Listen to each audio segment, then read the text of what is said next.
21st of the Water Pollution Control Authority to order. Item 1, roll call, please. Commissioner Bosco? Here. Commissioner Sakala? Here. Commissioner Crissati? Here. Here. Commissioner Davis? Here. Commissioner Denny? Commissioner Kiner? Here. Chairman Ludwig? Here. Commissioner Muller? Here. Commissioner Sbraza? Here. Vice Chairman Suzak? Here. And Commissioner Ungary? Here. There's 10 members present, 1 is absent.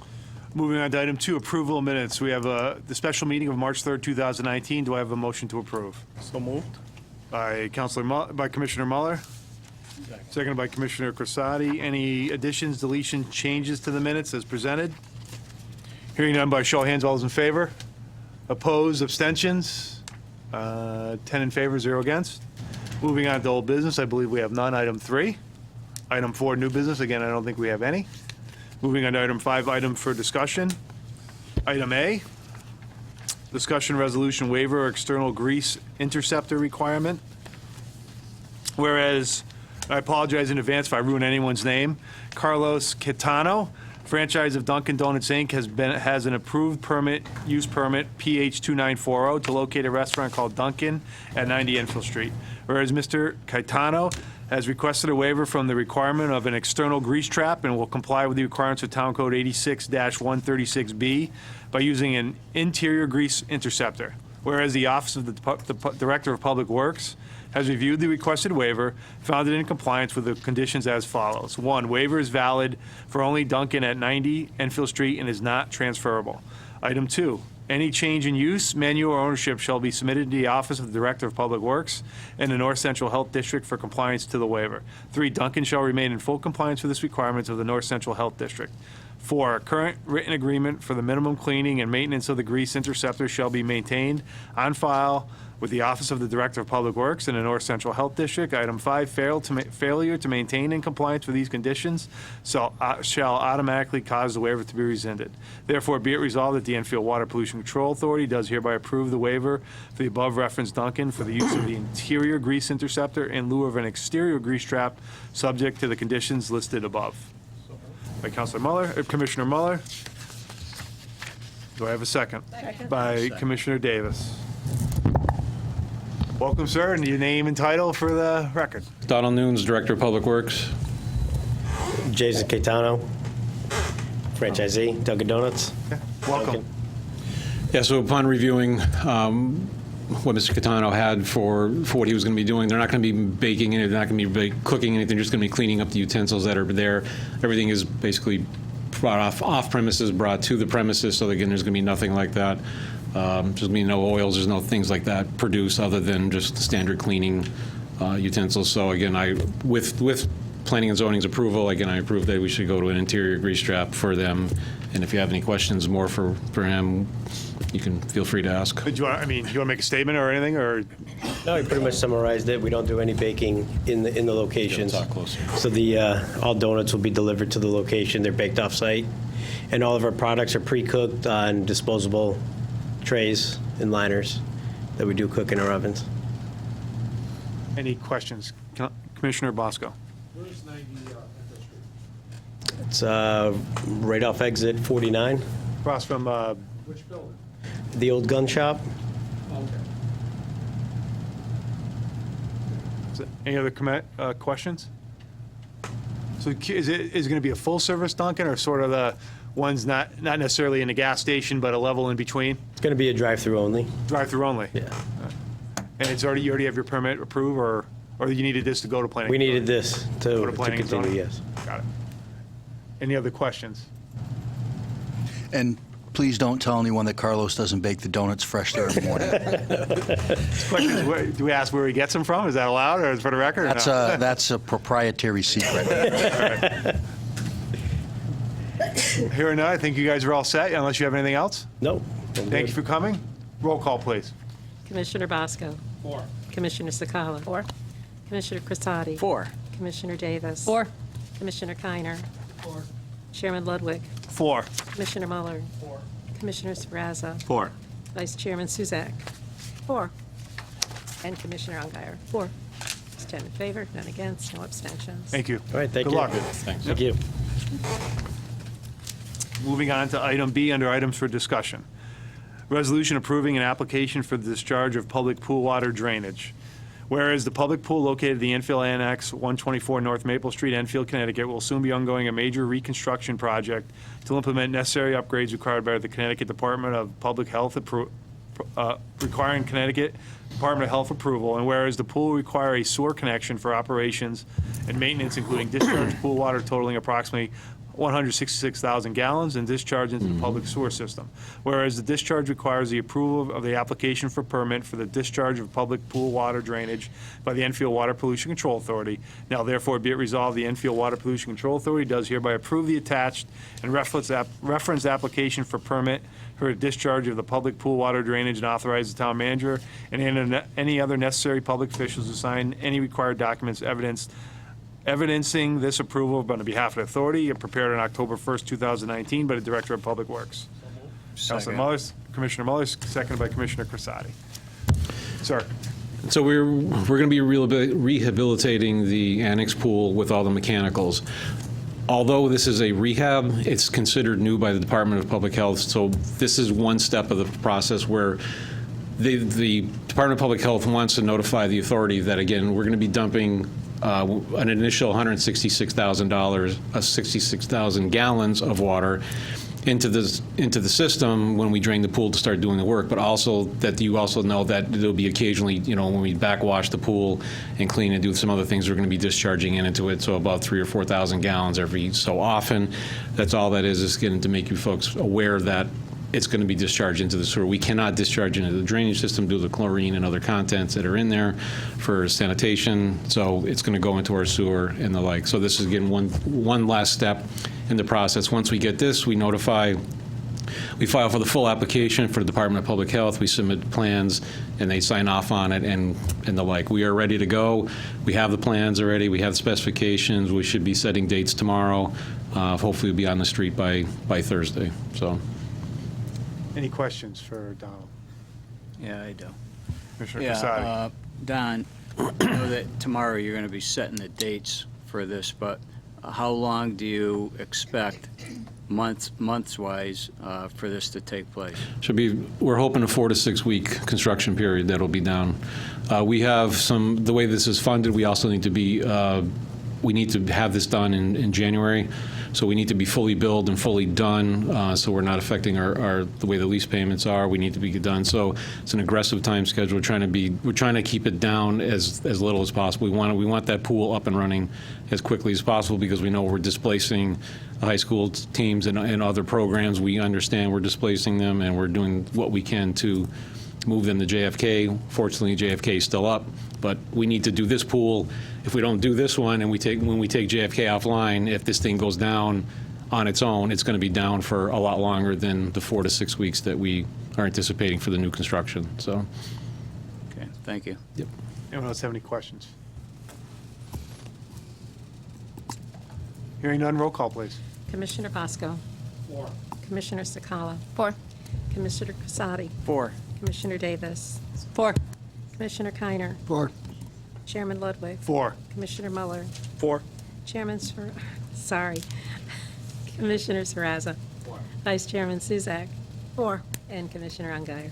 4. There's 10 in favor, none against, no abstentions. Thank you, sir. Appreciate it. Oh, sorry, go ahead, Chris. Miscellaneous. There was one item, I don't know if you'd like to hear about it. I had received some questions about the freshwater pond, and that's under your auspices here and as the council because it discharges into the Connecticut River, the waterway.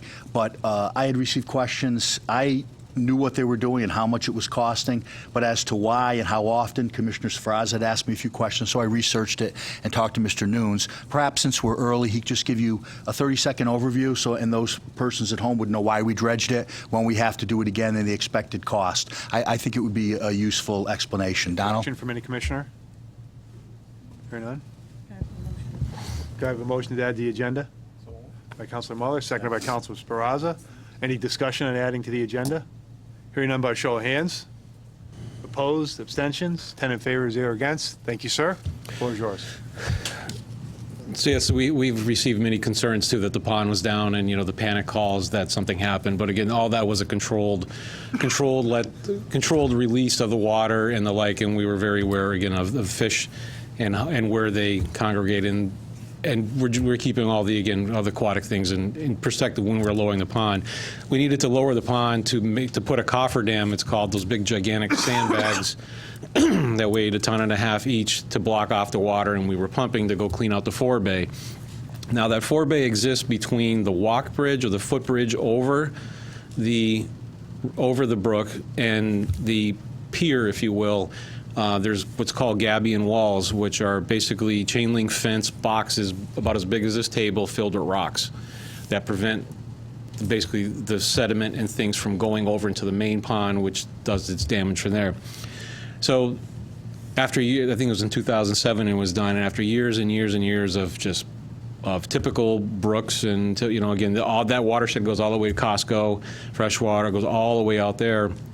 All that sediment finally collected in that forebay in that area. Now, when we originally had calculations, they were figuring between 1,700 and 1,800 yards of material that had to be removed. All said and done, we were at 3,100. That's how much sediment actually built up over that. The pipes that actually connect the forebay, which is, again, between the footbridge and the pier, and the main pond, were completely covered by 2 feet of sediment, so those weren't even working as like an equalization pipe. They were so covered, they were so just packed with sediment. WPC staff went out there and helped blow out the pipes with the jet. We had to do that twice. Then, fortunately, Mother Nature took over for the last part of it. We had a big, heavy slug, and it finally wound up cleaning them out. But those were completely, there's 2 24-inch pipes completely full for about 30 feet each. So in there, we found a lot of interesting things, such as chairs and couches and a couple stoves and other few things. Tricycles were popular, some bikes were popular, so we've got all those out of there. So right now, the forebay is as clean as it should be right now, according to Army Corps standards, and we should be doing this about every 5 years or so. So there was a time where I wasn't here prior to that, but now we finally got this done. We should be on that schedule, so it's not going to be costing us as much as it did now. We're in the probably about a $400,000 job right now, just because of the over-excavation of the sediment that's in there. So again, we were only figuring out 1,700. We're at 3,000. So at just the extra stuff, the extra sediment alone was about $180,000 in change order to get rid of it, to get down to the grades that Army Corps requires.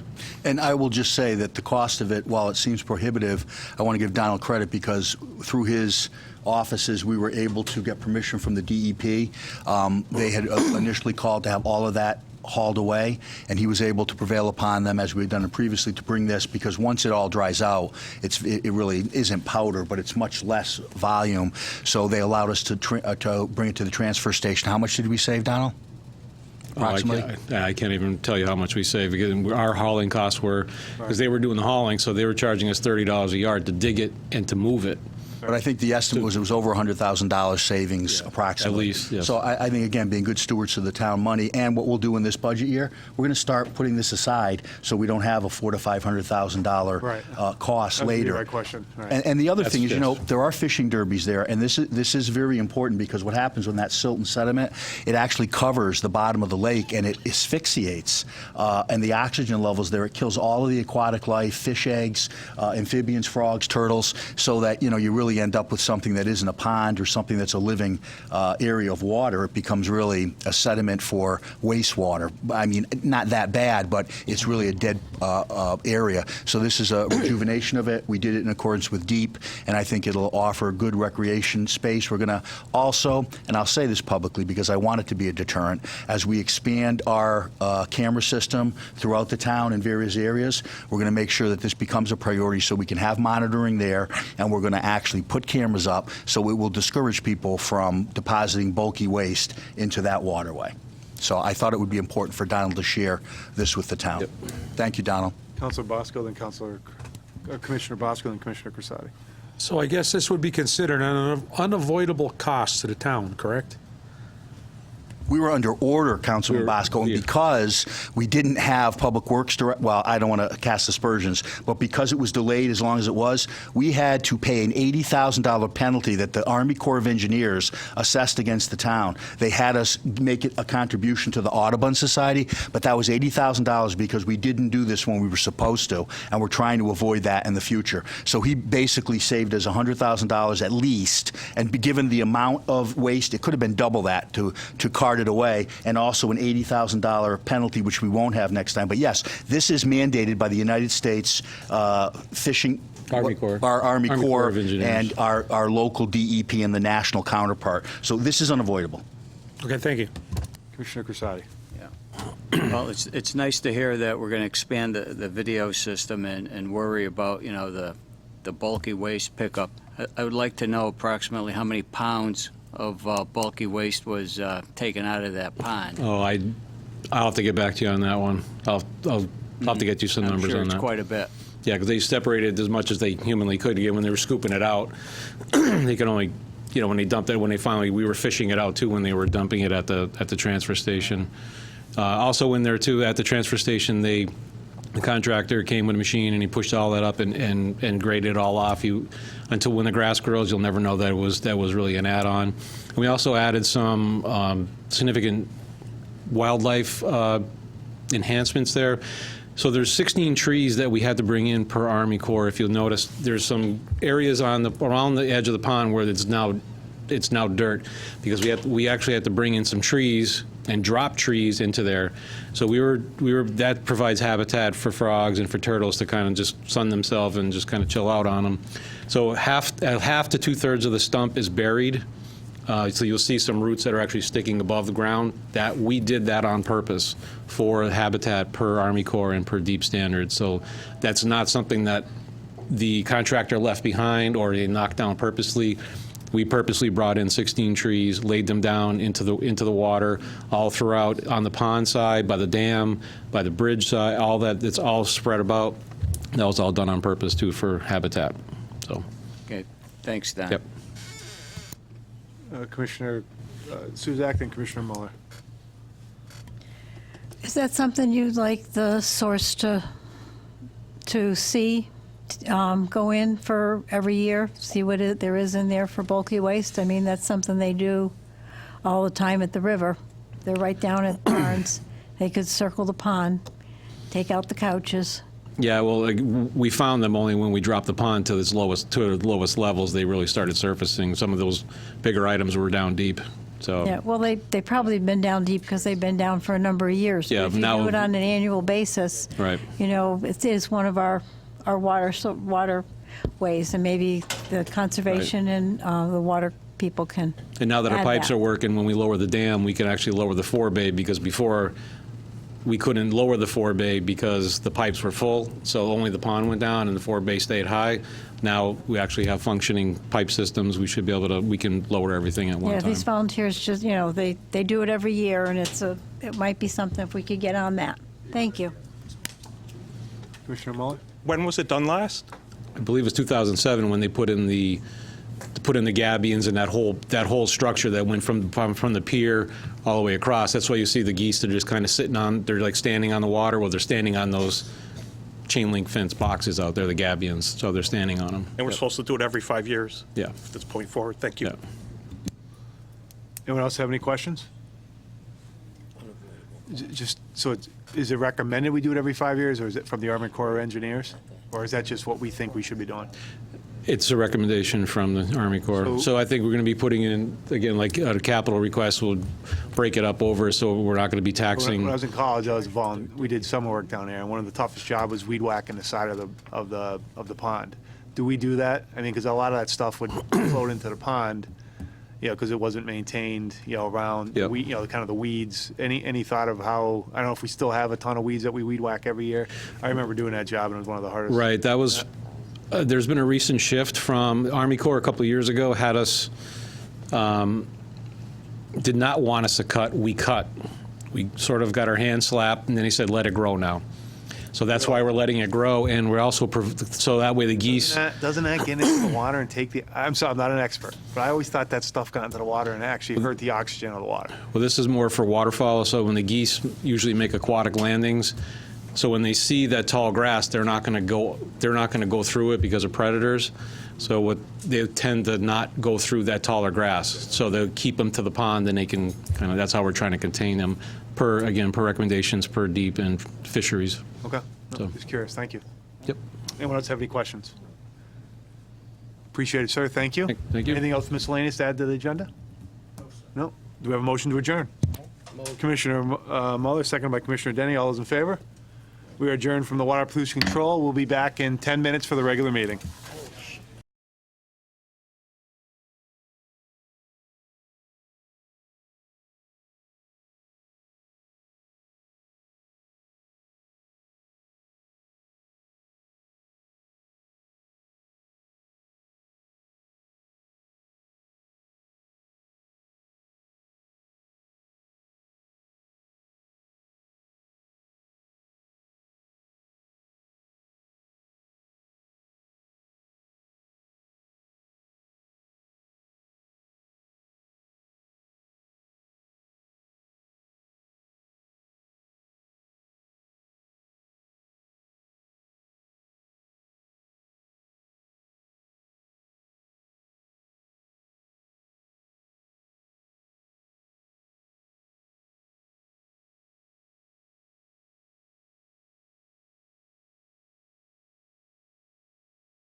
Good evening, everyone. Call the regular meeting of Monday, October 21st, 2019 to order.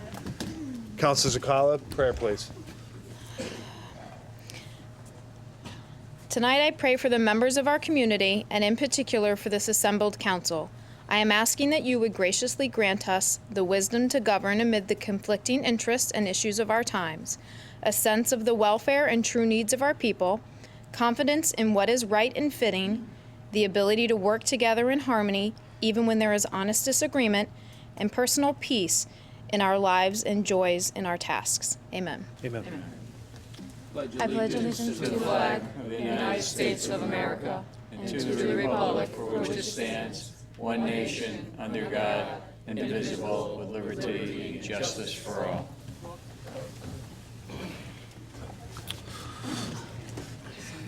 Roll call, please. Counselor Sakala. Here. Counselor Crissati. Here. Counselor Davis. Here. Counselor Denny. Here. Counselor Keiner. Here. Mayor Ludwig. Here. Counselor Muller. Here. Counselor Sferrazza. Here. Deputy Mayor Suzak. Here. Counselor Ungary. Here. Counselor Bosco. Here. There's 11 members present, none are absent. Moving on to item 4, fire evacuation announcement. In case of fire, we ask you that you please orderly go to the back of the building, either left or right, to the exit doors, or to the doors to our left, your right, out the first door, down the stairs, and out into the parking lot in an orderly fashion. Moving on to item 5, the minutes of preceding minutes. Do I have a motion to approve special meeting October 7, 2019? By Councilor Muller, seconded by Councilor Crissati. Is there any additions, deletions, changes to the minutes? Hearing none by show of hands, all those in favor? Opposed? Abstentions? 10 in favor, 1 abstention. Do I have a motion to approve regular meeting, the minutes of October 7, 2019? By Councilor Ungar, seconded by Councilor Muller. Is there any additions, deletions, corrections to the minutes? Hearing none by show of hands, all those in favor? Opposed? Abstentions? 10 in favor and 1 abstention. No special guests tonight? No. No special guests. We move right on to item 7, public communication and petitions. We ask, again, first 5 minutes, folks will be, first time up will be 5 minutes, and then 3 minutes thereafter. We have an hour for public communication, so it's 7:05. If we need to, 8:05 will be the date. Anyone like to speak for the council at this time? Ma'am.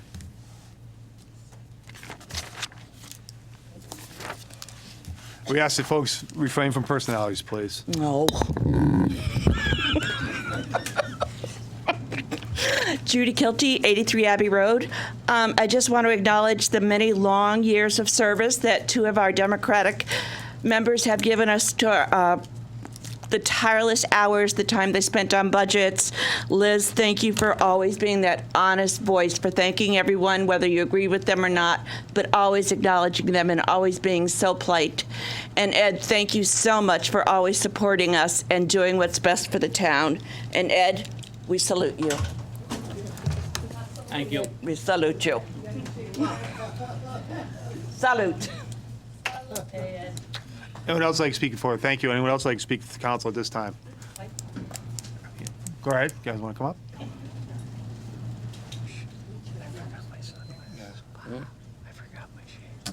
So we could have. We could have had you special guest. That's all right. So, before, 1 second. Do you have a full presentation? How long? 5 minutes enough?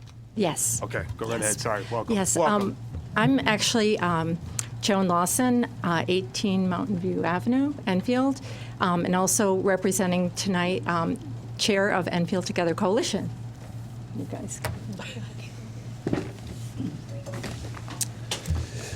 Good evening. My name is Caleb, Welcome. and I am the youth director at New Day Church in Enfield. And on behalf of the Enfield Together Coalition, I would like to formally extend an invite to all the youth and teenagers in Enfield. We will be hosting a youth rally at our church on November 6th, 6 to 8:30.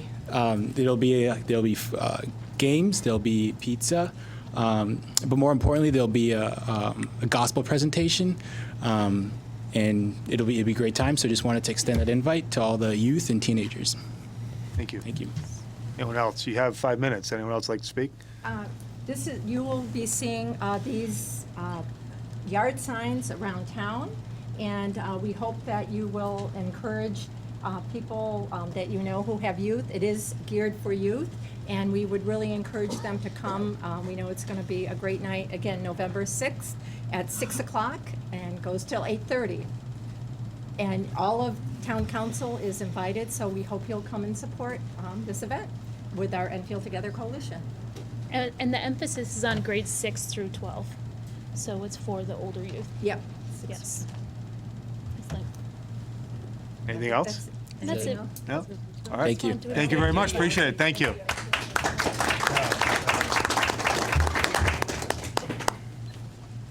And well, Gina.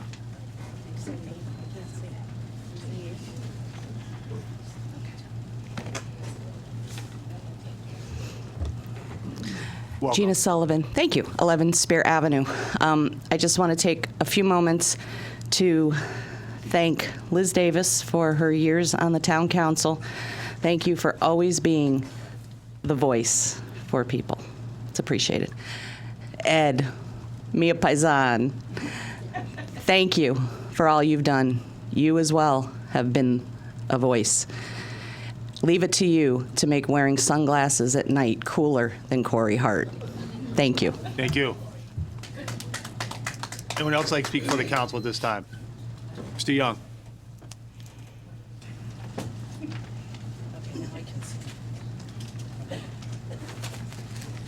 Welcome, sir. Good evening, council and town manager.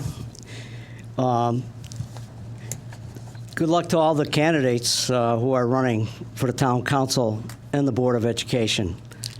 I already sent in my absentee ballot, so I won't be influenced by tonight. And thanks to Ed, who was my representative for many years, and also to Liz, who was always supportive in anything that I said, whether she agreed or not, but I appreciated it. First of all, it was great that the council adopted a new revised policy for broadcasting of the TV meetings for the first time in about 11 years. It's so important in the age of instant communication to the community to have access either immediately or having as recorded so we can view what is happening with the council meetings and other boards and commissions that are viewed. I would hope that many more members of the community tune in periodically to receive firsthand information. Regarding the St. James Avenue project, it seems like it's going along pretty well as it nears completion, and it should be done hopefully within the next 10 days. However, I have my reservations, but that remains to be seen, but it's going to be very close. As a point of interest, the street lights from the corner of Ridge Road to Cynthia Circle are not working. The rest of the street is working. During the next few months, I hope more information is published regarding the Wreaths Across America ceremony to honor veterans. As a reminder, it will be December 14th, as stated by Ms. Townsend at the last council meeting.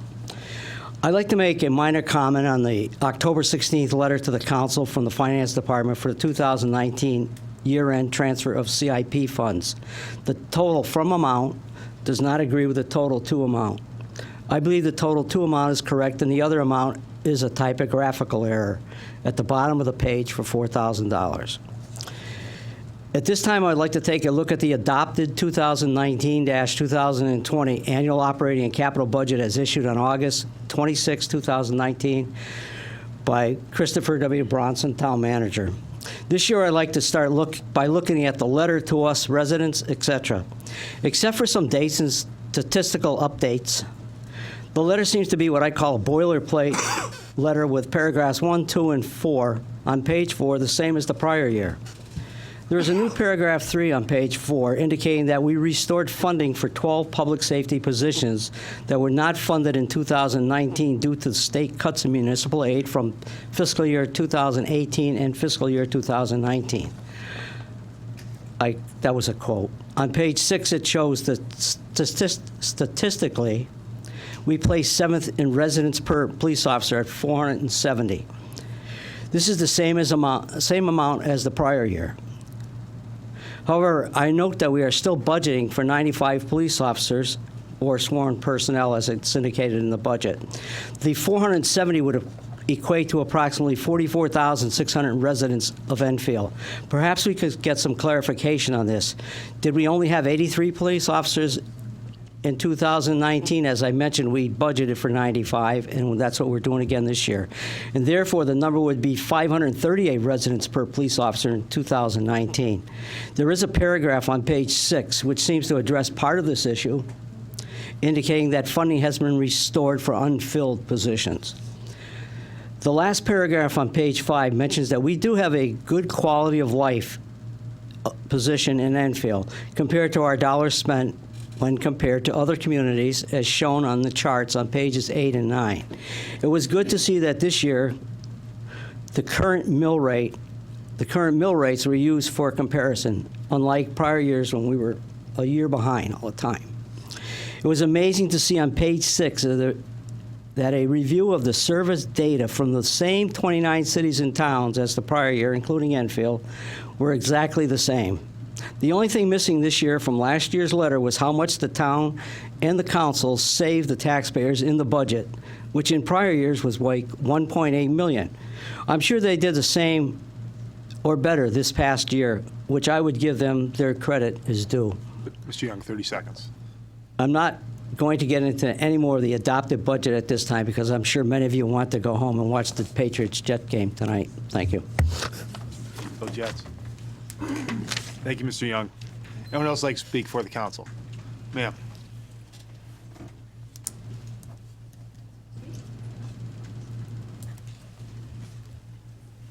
Welcome. Kathleen Sarno, 102 North Maple Street, Unit 6B. I'm here tonight to discuss the new RFP bid, I guess, for real estate. It's something that I've gotten off your town the town website. So I do have some questions, and I'm really here representing a lot of realtors because none of us have heard of this. And in full disclosure, I am a licensed broker with the real estate agency that you are contractually obligated to right now. I also work in the same office as the listing agent. So full disclosure, I have nothing to gain by this. If anything, I've got things to lose.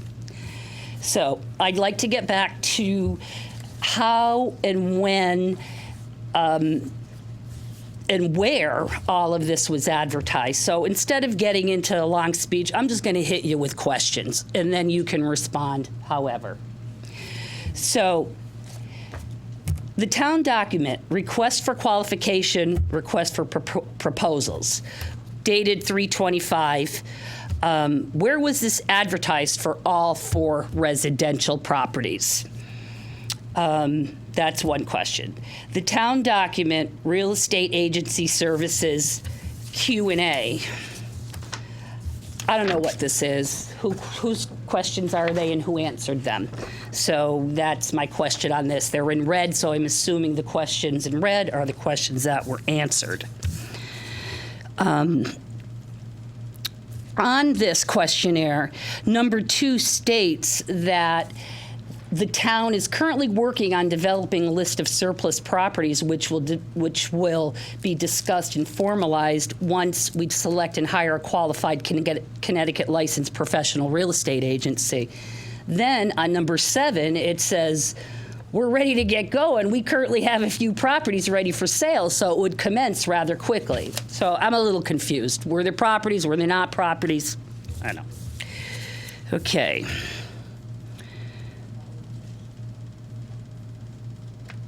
There was in your review, the 9-page document online, request for qualification, request for proposals, states that there was a review team. If so, was there a team, and who was on the team? Number 13 on your real estate agency service, could you please explain to me the terms of the contract? I see that it's kind of legal jargon to me. If you could just explain it to me, I think I understand it, but I'd like to hear it, what it means. were there appropriate comparable properties presented to this so-called team? And if there was, I mean, who's on the team? Did they have a real estate background? I mean, the question is, who's the team? Town document RFQ REP responses. Did the team even question the fact that there were only 3 real estate companies that applied for this bid? One out of Bridgeport, one out of Lakeland, Florida, and one from Enfield, Connecticut. Did any team member wonder why there were no other Enfield or local realtors? What about Coldwell Banker? What about Connecticut Hometown? What about Remax? What about Trend 2000? You don't find it odd that none of these companies applied? Okay. This is going to get a little sticky wicky here. The minutes from the 2000 Inlands and Wetlands meeting, IW 465. The listing agent of these properties was the chairman of the Inland and Wetlands for this particular, what is it called? I don't know what the application. So not only was she the realtor for it, You have 30 seconds. okay. Not only was she the realtor for it, but she stated how problematic that these lots might be. Do you want to stop? You have 18. Okay. If you want to. Okay. So stating how problematic these lots might be. Not only was she on the commission, so was it one of the councilors' husbands, who also stated how these properties were just, how these, okay? You can come back. Okay. Yep. Anyone else like to speak for the council? Thank you. Can I just leave this stuff here, or do I have to remove it? You can put it aside. I don't think anyone's going to take it. Okay. No. Okay. Well, whatever's right. I want to do the right thing. Anyone else like to speak for the council for the first time? Anyone else like to speak for the council for the first time? Anyone like to speak for the second time? 1 second, make sure. Get my exercise. You get 3 minutes this time, Okay. Well, I can keep coming back, right? if you want. So. Till the hour's up. Okay, good. That should give me enough time. All right. Excuse me, is there something? Okay. So minutes from the 2000 Inland and Wetlands meeting the agent felt that these lots were problematic, not only due to the wetlands crossing, but Lot 7 is surrounded on 3 sides by wetlands. The 2 lots being discussed are the 2 lots for sale currently now. Are we selling wetlands? I mean, so anyway, was this disclosed to the team, to you, that this agent sat on wetlands and voted yes for this application, along with one of the councilor's husbands? Was that disclosed to you as well as the agency that she works for? I sat on both inlands and wetlands and planning and zoning, and anything that was questionable to me, I recused myself. I certainly didn't go after any properties that had anything to do with the town or any of the town's applications. Was it disclosed that the listing agent of these properties is partners in a real estate with the town councilor under 10 North Maple Street LLC? Did this councilor recuse herself from any of these discussions to do with it once she knew that it was the real estate agency her partner and best friend worked for? Okay. Could it be the only agency that applied for this was because the councilor tipped her real estate partner off to it? Will they be splitting the commissions to upgrade their investment properties or perhaps buy a new investment property? I don't know. But something just doesn't seem right the way this was. So in my opinion, I think you're listed with the best agency there could be. I'm with them. So I know their ethics. I know their I know they're very good. I do question the listing agent that you have it listed with.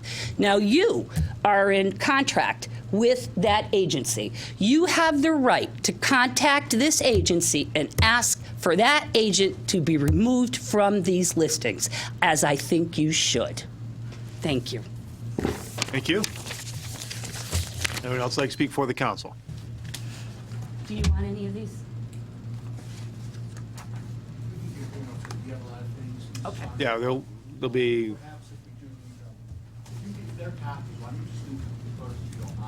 I don't mind.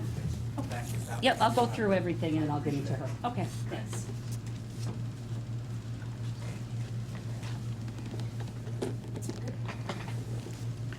Karen LaPlante, 166 North Maple Street. Sorry I missed the WPCA meeting, but I just wanted to make a couple comments about the WPCA. Recently had a piece of property change hands amongst family members, and I requested a final bill amount for my well sewer bill. And I presented it to the town finance department first, and they said I would have to call. They made a phone call down to Shelton, I assume, and they said I would have to call Shelton, the billing company, and talk to them to get a number. So I called the billing company, and quickly they said, oh, we need to talk to your lawyer. And I said, no, the closing's already happened. All I need is a number so I can adjust it for myself. So they came back, and I told them the date as of the middle of June it was. And they came back with a bill amount of $120-something. Now, the quarterly bill was only $78, and it was less than a quarter. So I questioned, how could this happen? How could it be $128 when it's not even a full quarter? So I said, are you sure this is as of whatever date I said, 6/13 or something like that? And so she came back with $80.13 or something. And I said, this is ridiculous. You know, I didn't respond to them because I wasn't going to get a good answer. But it was still more than the whole quarterly bill was. And they're still not calculating these bills right, whether it's a prorated bill. Nobody seems to know when the rates go into effect. When you pass the rates, you should say what date those rates go into effect. And I think you should rescind the comment, the statement that was made by the finance director that says the minimum quarterly charge is a future bill, because that's not how the original sewer bills were set up. They were started on January 1st, and it goes quarterly for the well billing people. And just because you pass these new rates on May or June, whatever date it happens to be, it was supposed to be for the next fiscal year, which is July 1st, so those new rates shouldn't have gone into effect or been calculated in that bill that was for before the end of June. The other item that I'm very disturbed about is, how does someone who is a business person in town, how does someone go about doing business with the town without making it look like it's a favor to somebody? I happen to get all the notices for the bill, the RFPs. I know a lot of people in construction. They're always putting construction bids out. I know a lot of people in other businesses. They put out bids for financing. They put out bids for real estate services. They put out bids for bonding. They put out bids. The town puts out bids all the time. And if anybody wants to know what's going on, all they have to do is sign up at on the town website. Those other people, why they didn't do the bids, might have been one reason or another. Maybe they didn't know about it. That's their loss. But to discount somebody because they took the effort to research it, talk with other people in the office, and go ahead and do something with this bid, it's ridiculous. I mean, when the sewer bill bidding came out, I did a lot of research. I had a lot of questions on the bid, and I put in a bid. I did lose the bid. to a company in Shelton, which I was furious about because some of my questions I felt were not handled fairly by the finance director at the time. And I'm still not happy with it. And, but it's everybody's right to bid. I'm associated with a construction company. Is somebody going to say I shouldn't get the bid? You know, should somebody going to say, oh, a backdoor deal was made for her to get her brother to get the bid? I mean, what about Spazzarini? You know, other people. Excuse me. She has the floor. These are businesses that do business with the town through bidding processes. And like I said, there's a process to go through, and that's what has to be upheld. For somebody to cry spilled milk, it's ridiculous. Thank you. Anyone else like to speak for the council? Ma'am.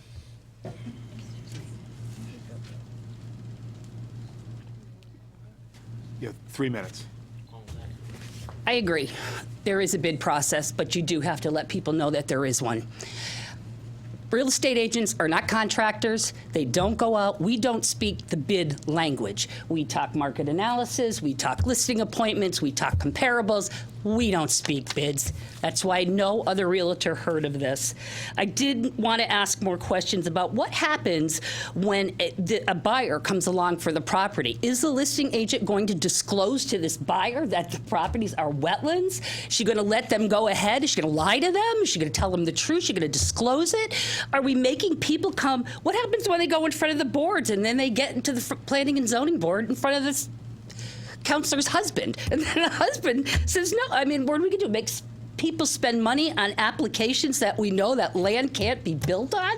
So I don't know. I mean, it just, what about the new applicants? I can't see having somebody pay for permits and everything to go up in front of a board to be denied because the properties are wet. Perhaps you should have listed them with the Florida property, because then you could be in the market selling wetlands like in Florida. So that's all I want to say. I just want to make sure that anybody that buys in Enfield comes in front of our boards, they get an open, honest, and they don't have to worry about any backdoor deals. Anyone else like to speak for the council? Thank you. Hearing none, I declare public communications closed. Move on to items 8, councilor communications. Councilor Ungary, then Councilor Denny. I just wanted to commend the Enfield Together Coalition and all the hard work that they're doing. Thank you, Joan and Tracy, and your students that you brought along with you. That was a really nice presentation, and I think it's a great thing that you're doing. I've personally heard this speaker before, Dr. Michael Ferris. I've heard him do his whole presentation. It was amazing. And he can touch anyone's heart with the message that he has. So I'm hoping everyone will come out to that and support it for grades 6 through 12. So thank you very much for coming, and good luck with everything. Councilor Denny. Yeah, just before I leave, my last night, a few recommendations I like to bring up. One is, and I wasn't here, I'm sorry that I was late for the water pollution control, but one of my biggest complaints, and Tom Arnone and I were adamant about it, I think we need to make anybody who's going to get reelected, and you're out there tonight, I see Larry, Curly, and Mo and them all out there. 5-person committee for water pollution control, because there's no way that a council person can sit here and keep track of all the things that are going on. And Karen, you probably be the great person to lead that committee. A 5-person committee that meets twice a month. We have building going on. This panel that's up here, I don't know about them. Maybe they can keep track of it, but I can't ever keep track of it.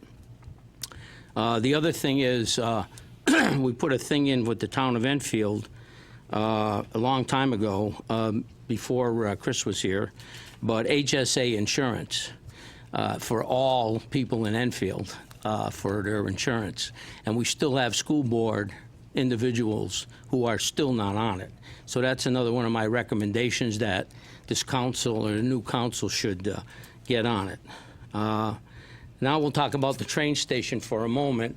I think it was a great idea. I wasn't here to vote on the platform and put our money where our mouth is. But the problem that I see with the platform is if we have a train station here, but we can't afford to have any money for a four-man drug thing that the police chief is looking for, I want to recommend that we do that as fast as possible, because with a train platform and no police to take care of the drugs, the train will be a perfect idea to get from Springfield to Hartford and bring the drugs here. And then when they get on a train, oh, it's not mine, it's not in your car. So public safety is a big thing. I was a little upset that we also turned down some motorcycles that the federal government had for us, free, basically. They were brand new and they had some few mileage on them, but I guess we weren't in the motorcycle business, but yet we fixed the two pieces of junk that we had to fix the frames for them, because we're not in the motorcycle business. There's a few more things I have, but most of those are on the list. I hope everybody has a great time during the election and celebrate. Thank you. Thank you. Councilor Sakala. Couple of comments. I'll try to keep it brief. Kathleen, thank you for bringing all of this up. I look forward to hearing the answers. Karen, I will say that I always appreciate when you come up and talk about the WPCA, because I was going to say the same thing as Ed does. I do not believe, and there's a few of us up here who have been saying this for years, that this town council or any town council should also be the WPCA. It is way too much work, way too involved for the 11 people up here to also be sort of managing the water pollution control as well. And like Ed, listen, I'd put you on there in a second, Karen, because you know a heck of a lot more about it than I do. A couple of last comments. Ed, I started this council with you. I am incredibly, incredibly sad to see you go. You not being on this council is a tremendous loss to everybody here in Enfield. It really, really is. I mean, there's going to be a new council here in a couple weeks. I may not even be here, but the fact that that seat is not going to be filled by you is just a loss to this entire town. I understand your reasonings. I appreciate them, but I will sincerely, sincerely miss you. Liz, you've been like my ride or die for a little while here. Again, I don't really think that people in Enfield understand how much you do for this town, how much you volunteer, and how much you put your time every day into this town, and your heart and your soul and everything. So, maybe you don't agree with other people about everything, or they don't agree with you, but I will say one thing: you always listen. You are always helpful. Again, I am incredibly sad to see you go. I wish you all the luck in your next endeavor and success.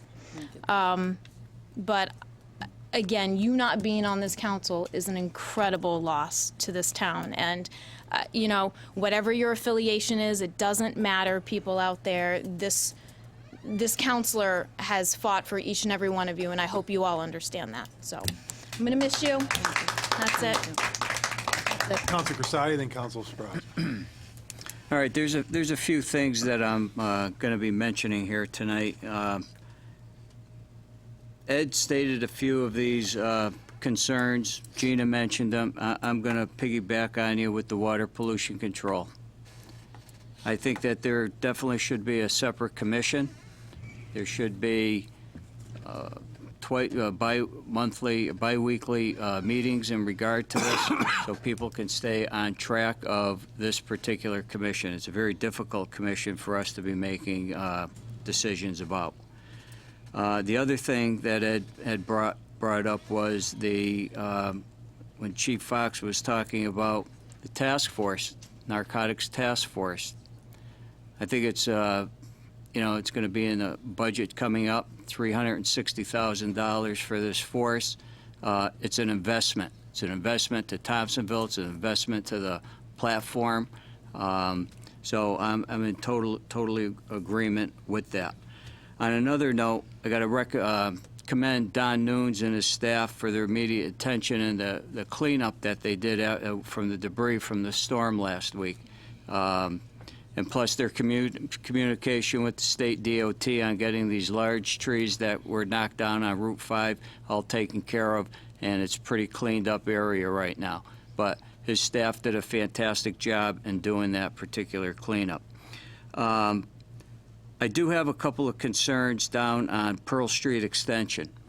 There's a street light out that's there, and then there's some property that we've talked about before, but nothing's been done about it. With this, with the trees, you know, and the power lines. I mean, if you go down there and take a look, you can't even see where the power lines are. The residents are concerned about, you know, they're lucky from this last storm that, you know, there wasn't a lot of damage done down there. But so I am concerned about that. If you could take a look at that. I'd like to get a little update on the house on the corner of Pearl Street and Riverdale. That is absolutely disgusting. I know you can't go on their property, but there's something that's got to be done immediately. It is a disgrace. We've talked about it, but I'd like to see something get done about it. I know I'd like to hear a report from the Blight regarding that. Another thing with the new council that's coming on board, I think, and we've talked about it, and I'm just going to mention it again today, that there's a lot of committees that are out that we have that we serve on, but there's a lot of committees that can be combined into one to alleviate one group doing one thing and another group doing another thing, and then you have to meet together or discuss agendas in regard to that. But that's something that can be discussed. But I do believe that many of our committees should be combined committees, whether economic development, developmental services. We have committees that are canceling meetings, but another group meets. But, you know, we don't really communicate with one another. So I'm just, as Mr. Bromson says, preaching to the choir here a little today, all right? But I don't hear the music behind me, though, okay? Commission on Aging, October 30th, Triad's hosting a Community Safety Expo at the Senior Center from 4 to 7. EMS, police, and fire are going to be there, and they're also going to be accepting donations for the food shelf.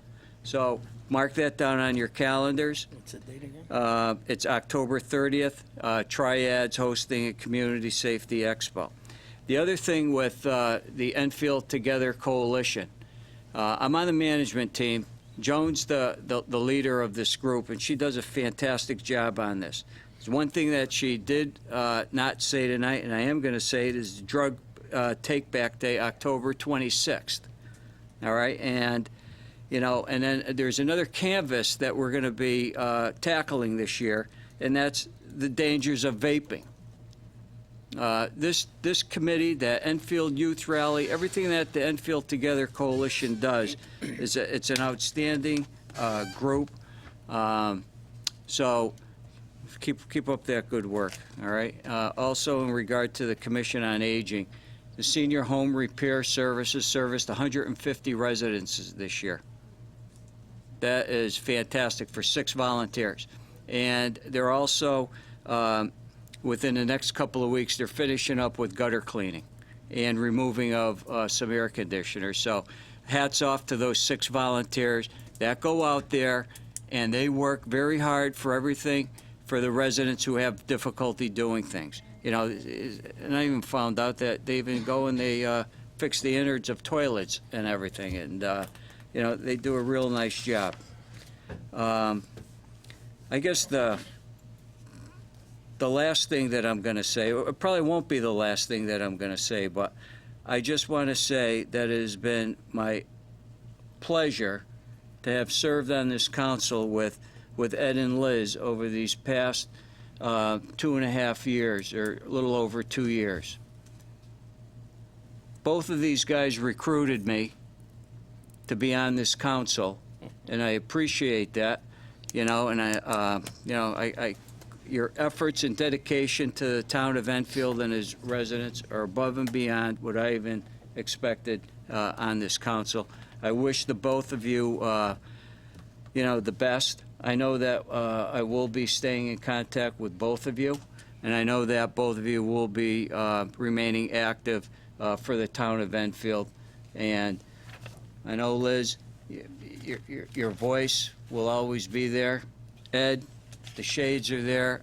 There's one thing I forgot today, and that was my shaded glasses today. But You can wear mine if they're you want. but they're still there. All right. But thank you for your being part of this council, and it was a pleasure and an honor to be working with both of you.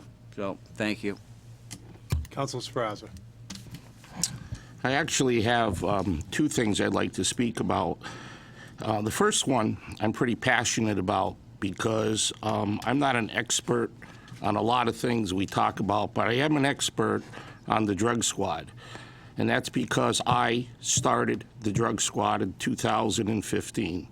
My administrative team and myself, we recognized this heroin problem. This is even before the fentanyl was getting out of hand. We know that we can't arrest our way out of it. We know that we need social services. We need all these other programs. But you know what? If someone's going to come into our town, sell the poison to our people for profit, that person needs to go to jail. This drug squad that we put together was highly successful. Because of the nature of the work, it could not be exclusively an Enfield standalone program. I recruited officers from Windsor Locks, East Windsor, and Suffield. And one by one, those towns withdrew for various reasons. And all I was left with was my own officers, and their safety came first. And I couldn't put them in situations to make buys and do the things you had to do, so that unfortunately the drug squad had to stop. When I retired last March and Chief Fox came in, he had an idea he presented to the whole council that he wanted to put an officer working with the federal DEA office, the Drug Enforcement Administration. This council approved that. We currently have an officer working on the federal DEA task force. And according to Chief Fox, based on the presentation he did to the community at the Alcorn, they do work in town. So it's not like it's open season here. The department is focused on drugs, not the way I had it. But you know what? That's what the chief asked for. That's what he got. In the future, should this idea come back that we want to have our own force, I would support that. And I would support it in a way that optimizes the safety of the officers involved. So I just want to say that. As far as the JI tonight, if you saw the front page, I was pretty proud about this. The FBI was interviewed today because they had a reputation years ago that they were the federal agency. They didn't deal with the state or the local. During my tenure as chief, that changed. We worked hand in hand with all the federal partners. We worked to build relationships with these people. And we had an occasion that I needed them to help me find a little boy. I had 25 FBI agents at the police department for a week, 24/7, looking for that individual. I'm so happy to see that when I left, Chief Fox and our town manager has continued to build on those relationships, because if you read the article tonight, the director, the special agent in charge of the FBI in the state of Connecticut, was talking about working with local agencies, and he specifically mentioned this police department, this town. They interviewed the chiefs of other towns, and other towns work with him too. But Brian Turner said, I especially enjoy working in the special, I think the words were, close relationship I have with Enfield. What does that mean for our residents? It means that when a tragedy happens here, and God help us, we don't want tragedy, but we have to be prepared, that we could pick up the phone and we're going to have federal resources here pretty quickly. Not that they're not going to help other towns, but when you build a relationship, it's a good thing. and I'm proud that that was mentioned. And you know what? When people read that and they see Enfield, close relationship, and that's why I'm passionate about working with our, you know, I know there's a lot of backdrop today, a lot of political thing about helping federal authorities. You have to help federal law enforcement because they help us. And I'm not getting into the immigration issue. I'm just saying if there's federal laws out there, we need to help our people. And this relationship is going to pay dividends for us. And I'm glad to see that. And Chris, please extend to the chief that I think that's a credit to the department, and it's a credit to you that you brought all those individuals here so that when the time comes, that we hope never comes, that we need that help, we pick up the phone and the federal people are saying, hey, Enfield, we're there. So thank you. Thank you. Deputy Mayor Suzak, Councilor Bosco, then Councilor Kiner. First of all, I'd like to thank the people on Beverly for their patience. And also, I don't know if somebody should go out from the town or what, but there's one tree that's still standing that it's not going to be standing long. And I think it's going to be a big problem. And they were without power for 3 days. They still do not have cable. So I really, I was out talking to the residents, very appreciative of the work that was done, by the town, and understanding that, the holdup was Eversource was not getting out there to do that. I guess when people have a conflict of interest, it's because they actually would have something to gain.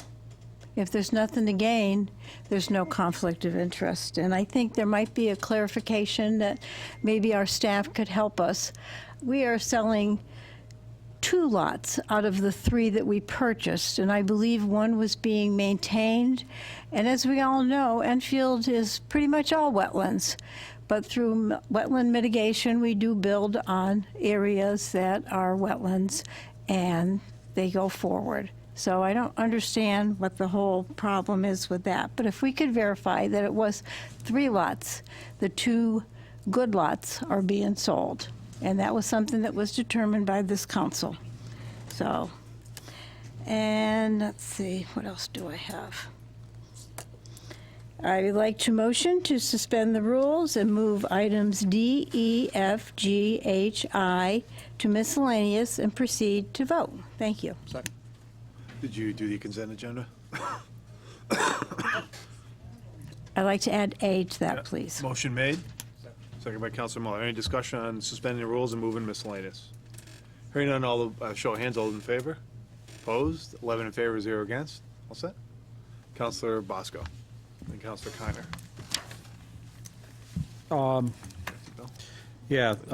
Through the mayor to town manager,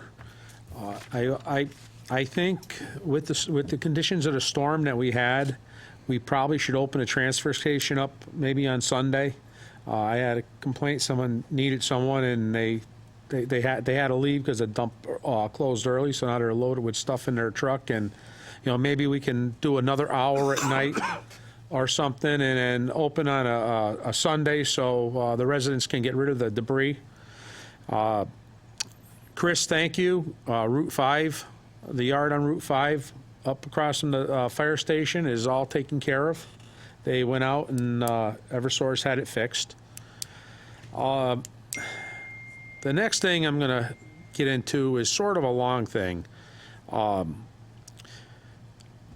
I asked about 3 months ago on unavoidable costs, because I always hear from people that, my taxes are going up, my electricity's going up, my heat and oil's going up, my insurance is going up, and my pay isn't going anywhere, but my taxes are going up and I can't afford them.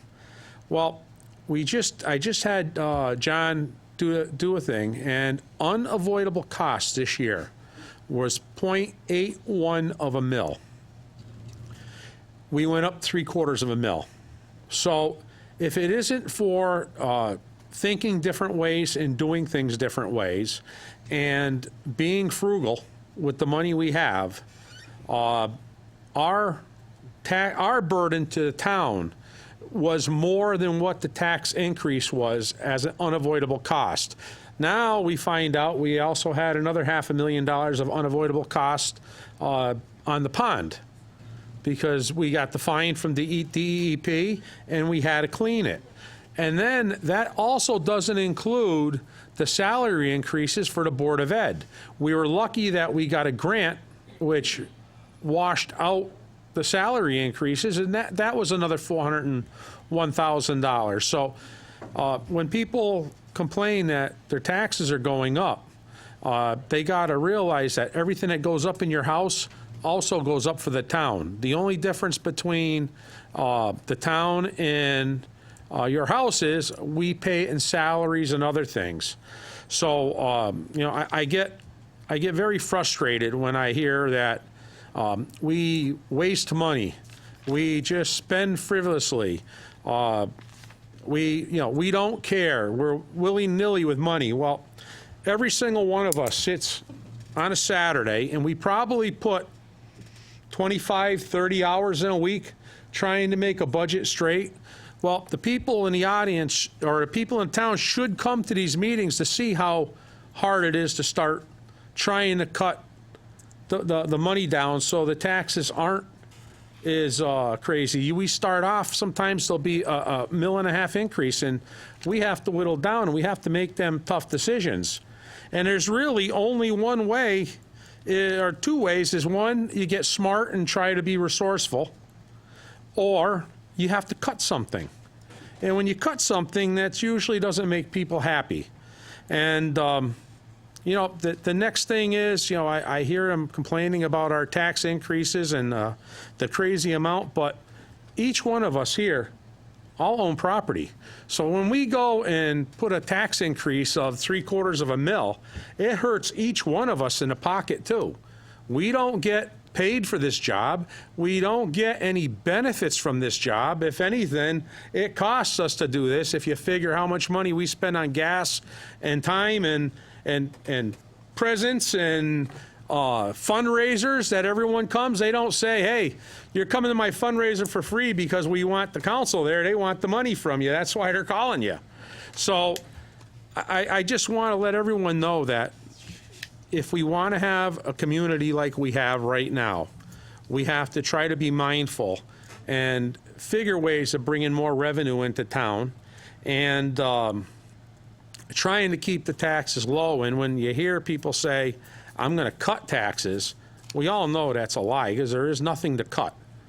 And you're deceiving the people out there and the residents just because of an election. And, you know, let's be frank, let's be honest, and, you know, the problem is when we start going down that way, we make all of ourselves look bad.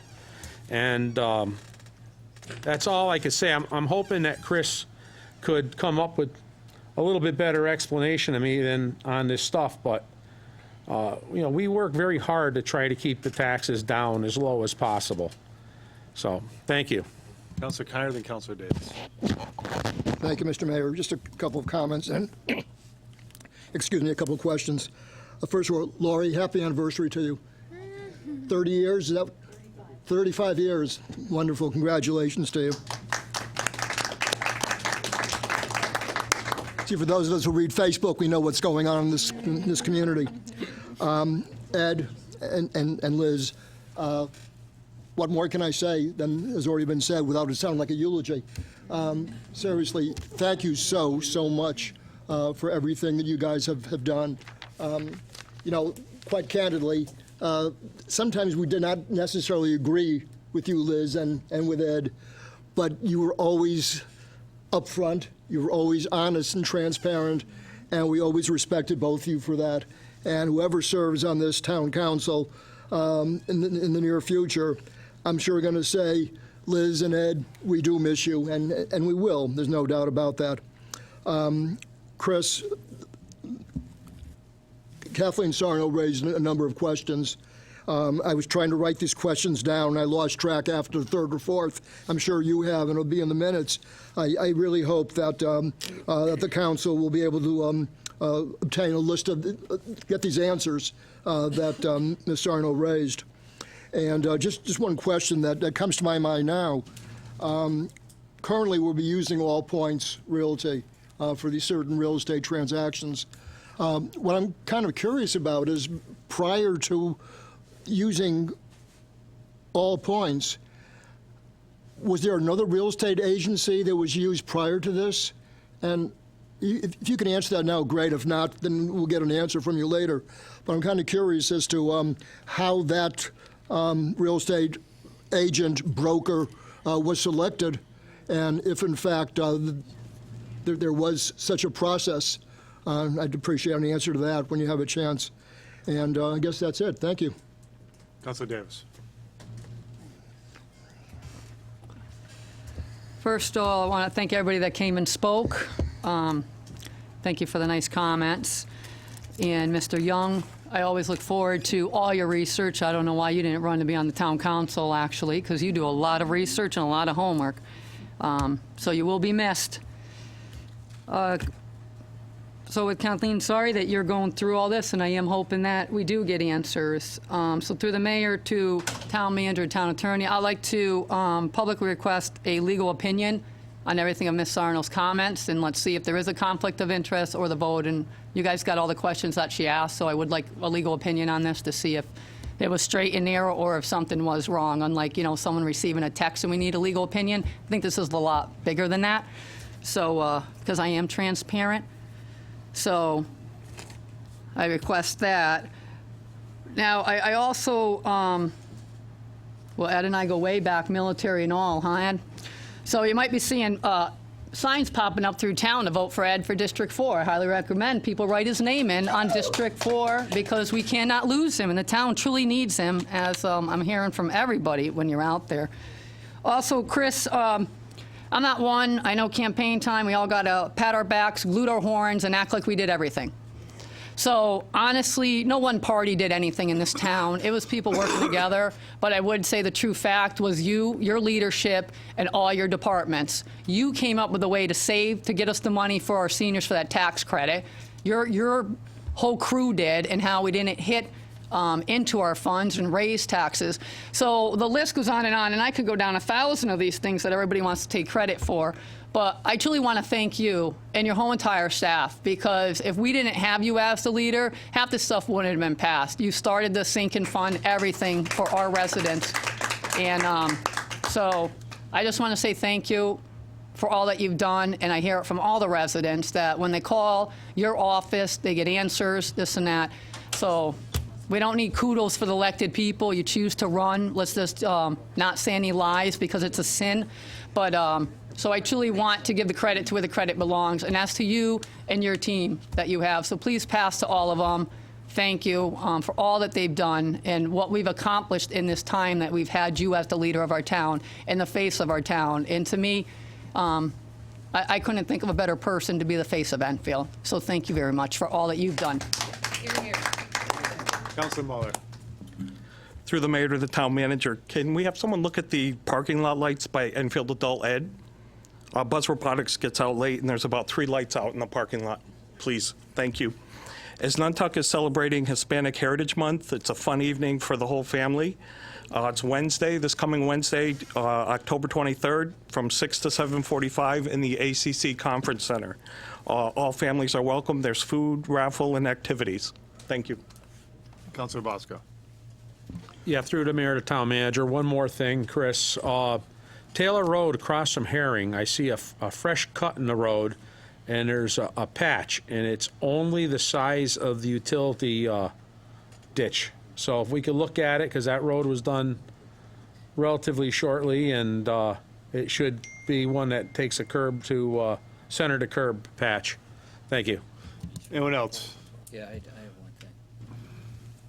Yeah, through the mayor to the town manager, could we get an update on the construction that's being done on South Street? Okay, I just noticed there's some heavy equipment down there, and I'd just like to get an update as to what's going on down there. Thank you. Is Cottage Street done? Yeah. Anyone else? So I know you're going to talk about the bid process when we get the town manager report, but again, it was a public vote that we had in July. We talked about hiring a realtor for roughly 2 years. So it's something we mentioned in public numerous times as part of our blight solution. I'll defer to you on the specifics of the bid, which I know you'll talk to. So again, this is something we passed in July. We updated it, I think, last meeting. And so, but I'll defer, and I know it was a public bid. You put it into the paper. I think it went to the Current and somewhere else at the time when we went out to bid. So I'll defer to the specifics there. And I just want to wish Marguerite Dupree a 100-year birthday. Moving on to item 9, Town Manager Report. Thank you, Mayor. Thank you, councilors. Hopefully I won't miss any of your questions that I'm able to answer this evening. And I'll just start off thanking Ed and Liz. I didn't expect a thank you because, I love being the town manager and our employees. We have some great staff. We've added some great people. But truthfully, you're the volunteers. You're the ones that have to make the difficult decisions on the policy, and we implement it. But, we're compensated for being here, and you're not. And all of the tireless time and the effort and the hours you put in, you're the real heroes. And I mean that from the bottom of my heart. You're here day in, day out, year in, year out, and all of the time that you spend outside the council meetings. So I thank you for your commitment, and in particular you two. You brought all the values of your military service to your service for the council, and everybody could see that. Honor and integrity. And I thank you for your service and all of your help and support to me in the last year and a half as a new manager. So thank you.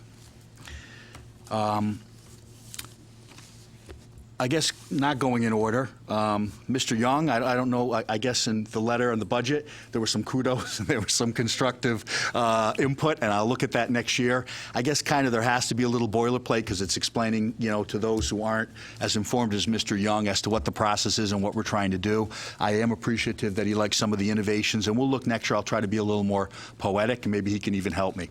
But I think we did a good job on it. And I thank John Wilcox because he puts a tremendous amount of time in the budget. He's scrupulous, and so are his people, and we're lucky to have them. I would like to say I concur with what Mr. Denny said in regard to the platform in a drug squad, the comments by Mr. Sferaza. None of these things are mutually exclusive. We don't have to have pit roads against bridges or platforms against parks. What we need to do with the new council is we're going to sit and we're going to have a really meaningful goal-setting session. And having sat through them as a department head over many, many years, I was always a little disillusioned because it was kind of pie in the sky, and we put little stars by different priorities and said, oh, education and public, and we didn't have specifics. Well, it's going to be different this next year, and we're going to have specific goals and ways to get there within the next 2 years. And that's when we assign priorities, and that's when we look to see where the funding will be over time. So we don't have to be, like we see in some other areas, divisive about what our goals are. We can do a lot of good things, but I agree, and I've said it since the time the platform was discussed, apart from a drug squad, which we can get there, will be discussed during the budget. We've been discussing over the last several months.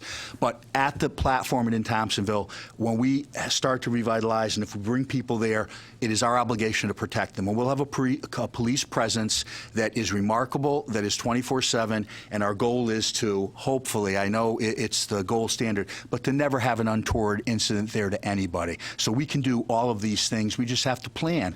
It's much like looking at the Novak report, looking for ways to save money, looking for ways to be more efficient. And we can do that in all areas. And I'll just say to you, this council has done that with Novak and Public Works. We streamlined, we made a lot of improvements. And to your point on the water pollution control, I concur. We need to look carefully at that and whether or not we should have a separate commission, because we are now investing as we speak, and we're halfway there to almost a $40 million water pollution control center.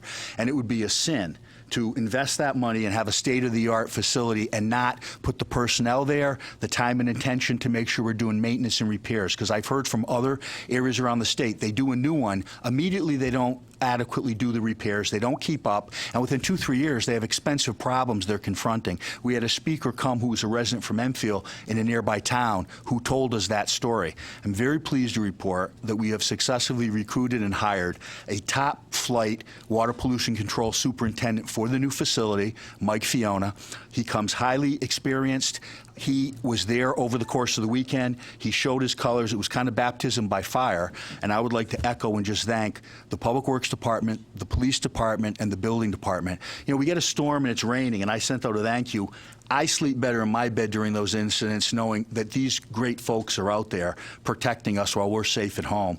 and they're out there 24/7. The building inspectors had to go out and inspect roofs and inspect buildings to see if they were structurally sound all through the night. The police are there protecting citizens and traffic, pedestrians, and neighborhoods when the power went out, and our public works then has to go out to clear and help with Eversource. They did a remarkable job, and I'm glad the council has recognized that, and I'd like to let them all know that we appreciate the great work that they do for our residents. I guess this would lead me to the issue of this real estate bid. It was basically mundane. It was like the other bids that go out. We do dozens and dozens a year, either through state contract or through this process. I've reviewed, because I was asked about it at the end of the week and over the weekend, so I put together, and we can share this because we have really all the answers that Ms. Sarno has asked for and the council people. Basically, before my tenure in 2017 and 2018, they were looking at ways to combat blight, and part of it was, well, when we take these properties, as we have, well, then what do we do with them? If we just keep them sitting there, then we're now owners of blight. So it was decided by Development Services, the former manager, and it was a really good, I think, initiative to say, well, let's go out. We've had other properties sitting around with signs for sale by town for years, and we've had no takers because it's not marketed, and you're just hoping somebody will go by and call, and they haven't. So that was decided a couple years ago. When I came on board, we brought our staff up to snuff, Lori Witten, and then Nelson Terezio, the Deputy Director of Development Services. He took this on. In January of 2019, we comprised a list of the 10 worst blighted properties. We took a lot of them. We own them now, and that's one of the criticisms. Well, you know, the grass is getting high. They look terrible, town. What are you doing? So we decided, well, we're going to sell them. We're going to restore them to the market. We're going to have strict contracts where people come in and fix them, get them back on the tax rolls, and alleviate this concern to the neighbors. So that's what we decided. That was in January 2019. I pestered the living heck out of Nelson. Now, our agenda I'm going to talk about, but we have agendas because we have a blight committee that meets every 2 weeks. And every 2 weeks, right, Maria? Tasha? Nelson? Did you do it, Nelson? Did you finish? You know, they'd already started to write the RFP. And Lori, is it done? Did you get it done? So finally they did. They then follow through the process, and I've confirmed with Mr. Wilcox that we do for all other RFPs. We published a legal advertisement in the Hartford Courant, and we have a notice of that, which is required. The state requires that we also advertise on the Department of Administrative Services website if it's state money. There was no state money involved here, but John's policy is he advertises on it anyway, and we did for this property. In addition, it's on the town website, so it's published there. We also had many discussions because over time, I know I reported to you that we're getting closer, the bid for real estate will be going out. But again, if people aren't listening or watching, they're not going to know. It's on our website. The real estate RFP was on the website. It's posted there for people to see. We do the PAR report, the Project and Activities Report, and as you know, I kind of bore you because almost every meeting I say, please look at the town PAR report. It's online because it has so much great information. In that report, in April, we actually put in the PAR report, additionally, that we're going to have an RFP for real estate services. We then went out for the bid, consistent with our practice. 3 were received back. The bid, and I'll have the time frame, was reviewed. The committee in this case, John reviews everything in legal to make sure that it comports with what our requirements are. But the teams differ, so if it's a bid going out from Public Works, if it's in the fleet, they have individuals on it, Donald Nunes. Here it was comprised of Nelson Terezio and his assistant, Christy. And I'll just say for what it's worth, Nelson, you know, comes from the state. We hired him under a year ago. He lives in Mass. He doesn't know who any of these people are. When the bids come in, I don't look at them. We don't review it. It's standard. It goes to make sure that they are the lowest qualified bidder. So they did their, and we have a sheet. It shows how they were rated. They picked the lowest qualified bidder, which was, in fact, All Points Century 21. Now, the bid that was submitted, I will just tell you, I don't know how it works because I don't do real estate law, but their vice president of the entire company submitted the bid. and it was awarded to them. So the inside baseball about which agent it goes to or how they disseminate it, I wouldn't have any idea. I think it's kind of like when we go for police cars and we get a bid for a Ford dealership or we get a Dodge. I don't know, the vice president or the president of the company responds, we give it to the company. We don't pick the salesperson. So we don't have that level of detail of information, although on this one I think they did list the agent they've picked as a contact person among others who would be working on it. The bid was awarded. We then actually came to council. They had to consider it. But additionally, it went into the PAR report for May to say the bid was awarded. So there was another public dissemination of the information on our website. We came here. You looked at the bid. It was included to the council. We discussed it on the meeting. May, let's see. In May, it was awarded. By the time we got it here to July, you awarded the bid. Then I'll tell you, which is interesting, because when they did individual contracts for properties, because the properties are changing, we're actually foreclosing others, and we're going to have more to add to it. So it was a moving target as to how many properties or where they would be. But we actually came back at the last meeting in October 7th to say, here are the contracts for this many. We had you approve those. Legal and finance, well, you don't really have to do it. I said, no, I'd like to be transparent. Let's make sure these are the contracts for these properties. Let the council look at it, and you approved it at the last meeting. So it was done in accordance with our policies, our practices, the way we've done it always. I will tell you, can a policy be improved? I guess it could be. I'd be open to ideas.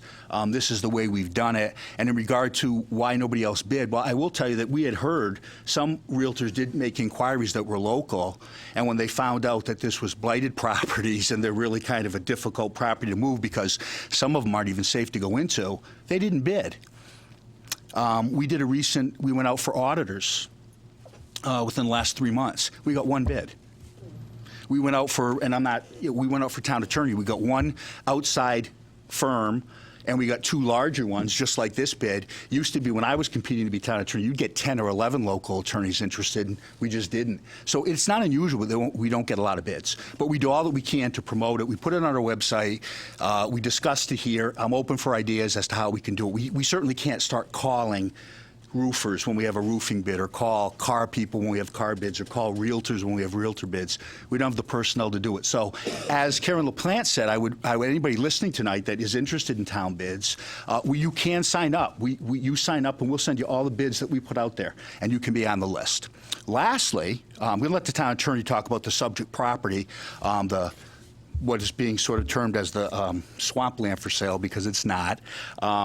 But it's always buyer beware, caveat emptor, whatever we're selling.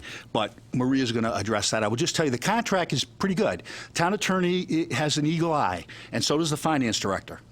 It's for 1 year. 4 months have elapsed. And in it, we have a provision that we can cancel if we find it convenient to do so. So we're really in the catbird seat. If we're not happy or we don't like it, we can get out of it. Maria will also talk about the ethical issue. When the new council comes on board in November, having heard what was said, we're not the Ethics Commission, but if there is discomfort with the council in regard to a particular agent or some of the issues that have been raised, we can certainly reach out and ask that somebody else, that we'd be more comfortable if it's a different agent, if that's the council's desire, or we can say, you know what? We're going out to bid again. Now I think everybody in the whole town's going to know, right, that we're looking for realtors, and you can do it again. But we did it according to our normal practice, and people who were interested bid, and those who didn't know for whatever reason, I think that happens a lot. We had somebody a week ago contact the mayor. And as is my custom, I sent it out to all the council, people saying, well, I used to do roofs, and they gave a roof to someone else, and it's a new purchasing agent. Well, no, it went out to bid.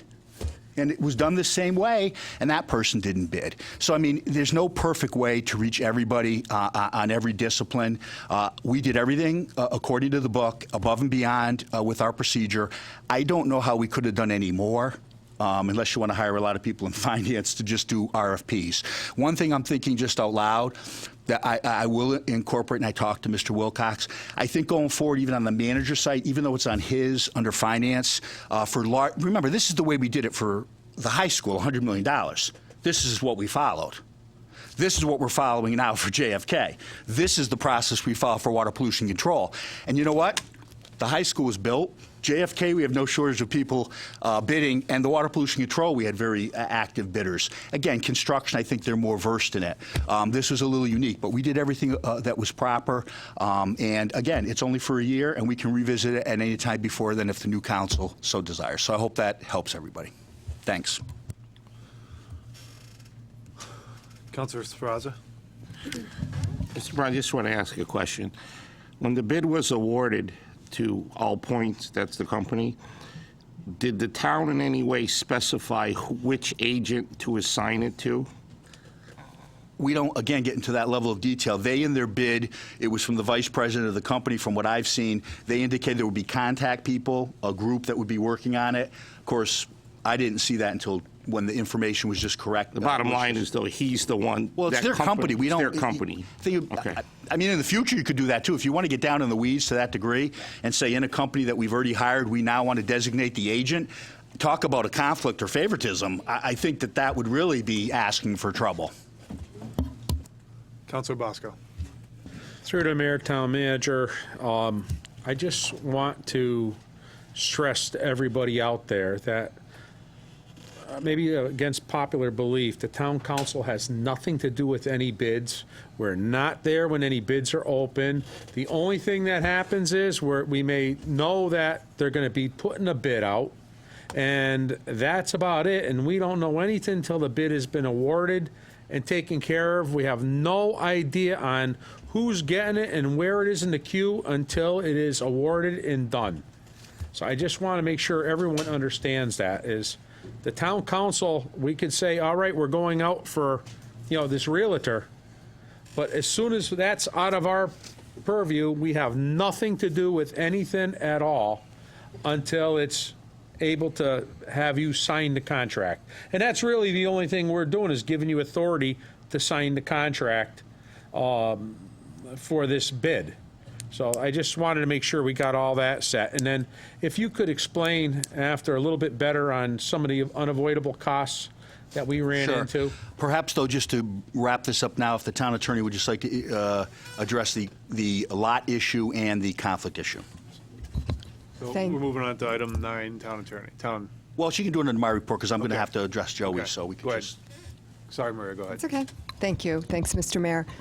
Just briefly, and I want to verify some of the facts. I'm speaking now from memory, so to the extent that there were fact issues brought up that the manager is referencing in terms of the lots, I want to verify them.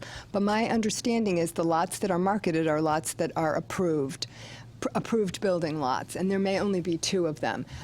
To the extent that there was a wet lot, my understanding is that's either conservation easement or there is some sort of restriction in terms of its buildability. I can't speak to what happened in front of wetlands in 2000, but the lots that were marketed are approved.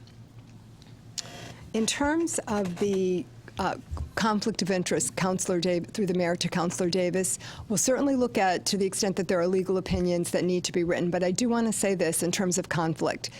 In my experience, in the many years that I've represented the land use commissions and even to some extent with the town council, if there's a conflict of interest question, if there's an issue of recusal, it's always up to the individual member. There's nobody that says, you have a conflict, you better step down.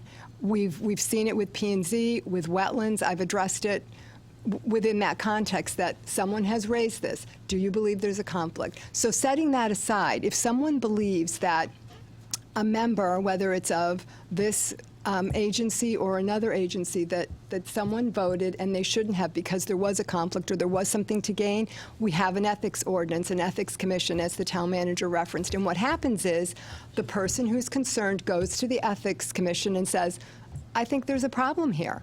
And the Ethics Commission and the Ethics Ordinance governs public employees and public officials when an issue like that has been raised. We really can't make a determination it's inappropriate. I mean, we represent you. So, to the extent that there is an issue and there's a concern about that, the Ethics Commission determines if that's legitimate. Thank you, Madam Attorney. I will just then address Joey's question. I think it parlays also into the public safety question previously on a couple of issues. You know, one thing I'm proud of is that this council always has been unanimous in its support of public safety for police and for EMS. And to that point in the last budget, Mr. Bosco, and I think in my slide presentation, and again, we want to try to be more innovative to get more people to attend those presentations. We had 3 or 4 residents come to the high school, and we gave it there. And then we had it at one of the middle schools for an informational meeting, and only a few residents came. And we did lay that out to show, given the cuts that the state had made the previous year, that just to get back up to where we had been was the lion's share of the increase. For instance, $1.2 million was for public safety restoration. This council unanimously, mid-budget, when we brought to their attention that we had gone down from the force of 95 officers to 88, and the chief complained that that isn't enough people to do the job. We're incurring overtime and people in shifts, and we're having trouble filling them, and we're having all sorts of issues because of it. This council stepped up and restored those positions that had been eliminated.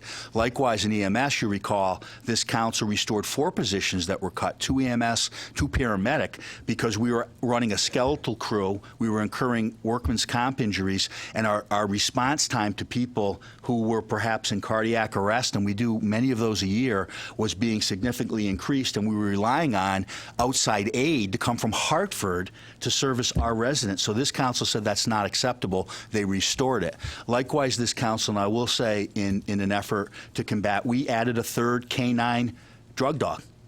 You did that.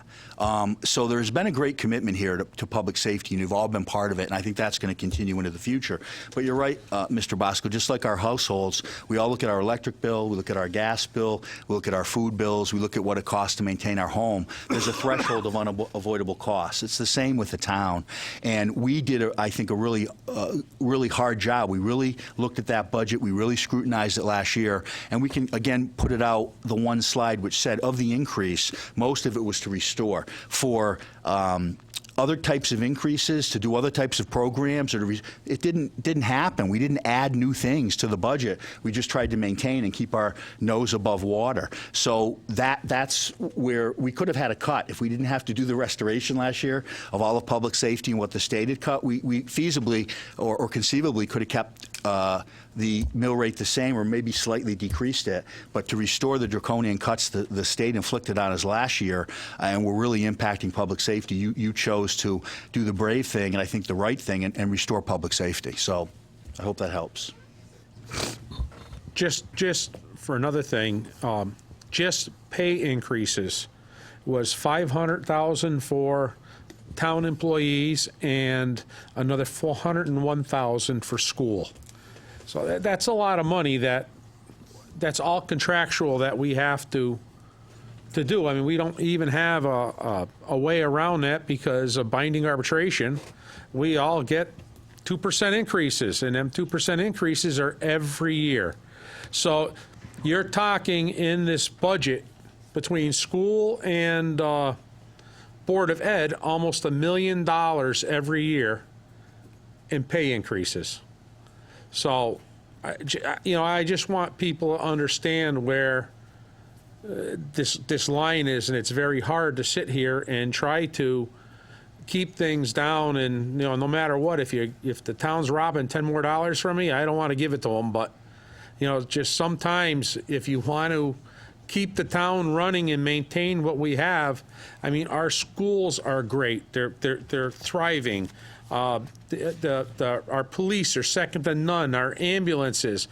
We really do have a lot of good things going on in this town that we don't really get credit. And sometimes, especially around election time, we only look at bad. But the problem with bad is, and today with Facebook, it's there forever. And we may be scaring people away saying, that the schools are terrible in Enfield, or, it's loaded with drugs and so, and we really don't want people to think that because it's not true. We have a good town. Thank you. And thank you for your explanation. Moving on to item 11, reports of special committees. Do we have any reports of the special committees? Deputy Mayor Suzak. On facilities, do I have an update on the change order that I requested that we find out if we have finances to pay our $13,000 change order? And also, I submitted something for Donald specifically and DPW to look at for the chimney at the Henry Barnard School. I know in the SBS report, there was about a $5,000 for repointing the chimney. We got this kind of a much larger estimate, but it's to repanel it. And I wasn't quite sure what they were talking about, and I don't know if that made it to you yet, Donald.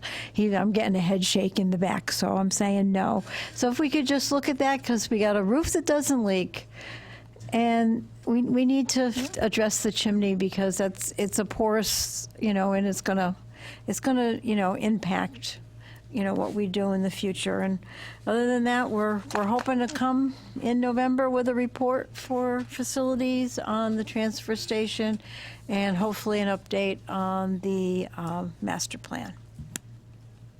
Anyone else? Moving on to 12 old business. Appointments A, 1, 2, and 3, there are none. On the second page, 4 through 17, there are none. Top of page 3. Number 18, there are none. On item B under old business, town manager, 1 through 13, there are none. 14 through 17, there are none. Item C under old business, appointments P&Z, commission appointed, council approved, again, there are none. Discussion on item D, school roofs, remains on the table. Moving on to item 13, new business. Item A, there are no consent agenda. Item B, 1, 2, 3, and 4, appointments to the Ethics Commission, we have none. Item C, appointments, town manager appointed, council approved, again, we have none. Item D, P&Z commission appointed, council approved, again, we have none.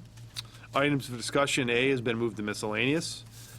A, appointments, town council, we have none. B, appointments, town manager, we have none. Item C, P&Z commission appointed, council approved, we have none. No, we're moving on to item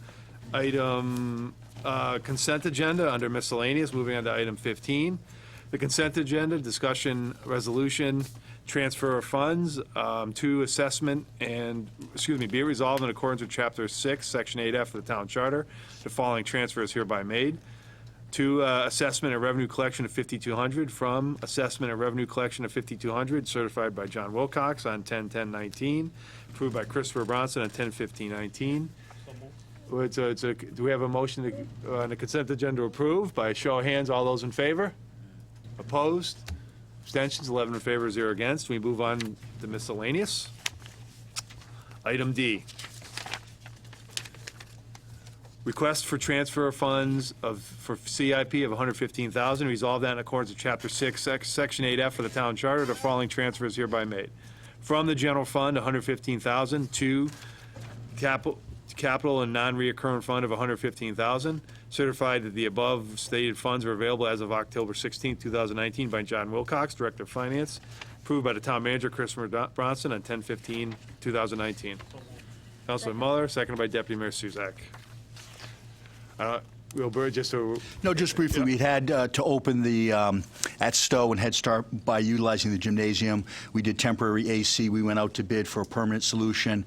We obtained a very good rate from a very recognized air conditioning and HVAC person. And what this is transferring now, we'll come back with the full amounts later, but we had the Honeywell money, and we have to transfer it now so we don't lose it. It has to be spent by January 1st. There will be a balance due for the air conditioning, but we'll address that. This is putting it into the proper fund now so we can not lose it, and then we will come back because John's going to come up for the CIP sweep. All of those accounts that have been, money's been sitting in for over 3 years that now have to either be reappropriated or returned to the general fund. So this money is currently, the balance of it will come from there. There will be no impact on our budget. Any questions for the Town Manager? Roll call, please. Councilor Sakala. 4. Councilor Crisati. 4. Councilor Davis. 4. Councilor Denny. 4. Councilor Keiner. 4. Chairman Ludwig. 4. Councilor Muller. 4. Councilor Srazza. 4. Vice Chairman Suzak. 4. Councilor Angier. 4. Councilor Vasco. 4. Here's 11 in favor, none against, no Moving on abstentions. to item E, under miscellaneous, 2019 year-end transfer CIP fund, resolved in accordance with Chapter 6, Section 4 of the Town Charter. The following transfer referred to as Attachment A is hereby made. Certification, I hereby certify that the funds stated in Attachment A are available as of October 16, 2019, by John A. Wilcox, Director of Finance, dated October 16, 2019. By Counselor Muller, seconded by Counselor Crisati. Again, John, I don't know that you need to have him talk about this evening. He's identified all of those funds, he's given them and listed them in the amount, and then we will come back at the next meeting, and he'll want some to be reappropriated. They're mostly public works projects. Then the balance of that, which will be over half, will be going back to the general fund, and we can elaborate at the time we actually do that. Yep. Counselor Scala? Thank you. I don't know if John needs to come up here. So I'm looking at Attachment A. So there's a list of maybe 10 or so that we're going to, and then the rest of them are coming from. Am I reading this correctly? That is correct. Okay, so I have a question on why we have money left over on an adult daycare improvement. We have been crying that we can't do any improvements over there and was gonna, I don't know, close it. Why are we taking $25,000 out of an account that we could have used? Okay. In general, this transfer, all right, is funds that were appropriated more than 3 years ago, okay? The charter, Section 4, it says it in my memo, Section 4 of the charter says that any funds not encumbered or expended within 3 years are considered to be abandoned, and so we have to transfer them back. Now, this money, $25,000, I believe it was set aside in 2016, fiscal year 2016, and the players that were involved in what that money was going to be spent for are not here anymore, and we haven't spent it. Now, I don't know whether it was the discussions that we had last year, whether or not to move forward with any actual improvements on the buildings or not. From what I understand, the $25,000 was not enough to do everything that needed to be done anyway. So we would have had to have added more to it, which is certainly something that we could have done. But that is my understanding. Right now, it's at the 3-year limit. It's basically, charter says it's coming back to the general fund, and if we want to reappropriate it, we can do that. I can elaborate only that basically the $25,000, we were unaware John found it. As you recall, I think that there were critical infrastructure requirements that are near term and then long term. I think the total was $250,000. This certainly wouldn't address that. What it would address, however, we just did a repair on a sidewalk, and it's a patch. So we might be able to reappropriate this for that, but that's what this is in conjunction with. Pam Brown, while she's been acting for us and came back as social service director, is going to be making recommendations. We're going to do with the new council in regard to the operation, attempting to get a director there, and the future course of the adult daycare. So we'll have that in November. But this, I don't think this changes anything other than we could perhaps still use it to do a minimal amount of the repairs on Mr. Noon's public works list, and we can bring that list for the next meeting too. And I understand your position, and I get what you're saying. So let me ask for clarification on this. 3 years, so if it was put in there in 2016, are we still within the 3 years right now because we're fiscal year 1920? Are we still within the 3 years to be able to use it? It would expire, if it's put in 16, you'd have fiscal year 16, fiscal year 17, fiscal year 18. If it was appropriated in 17, it would be 17, 18, and 19. Okay, and you don't know when this was appropriated? I saw it at the time I put it together, and I can't remember off the top of my head what year that is. I could look it up for you. Yeah, I'd like to know. This is the stuff that irks me, that we are going to get, we spend so much time fighting over these things. We fight over what are we going to do with the adult daycare center. We can't possibly afford to keep it open. And then, oh, look here. Here's $25,000 we could have used to do something. A major repair? No, I get that. Could we have done something? Absolutely. But then now it sits, and where is it going to go? Back into the CIP, and we're never going to use it on the adult daycare because you're going to close it next year. So, this crap irritates me. Mic drop. Use that voice. Before you leave. Counselor Kiner. Yeah, I'm not sure I understand the process. I'm looking at the right-hand column. Are these the items that will be reappropriated? I'm looking at EMS facility upgrade, record storage, adult daycare, veterans monuments, stuff like that. Those items are all accounts that were over, I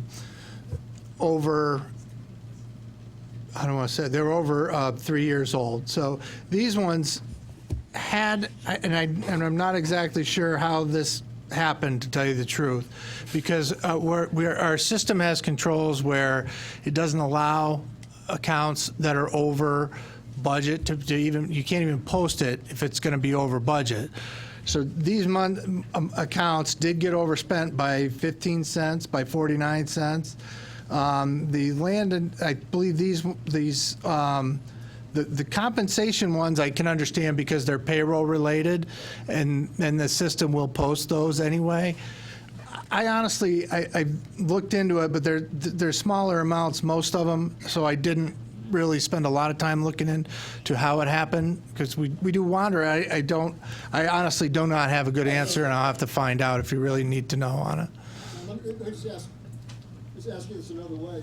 If we vote in support of this resolution, what happens to those items on the right-hand side?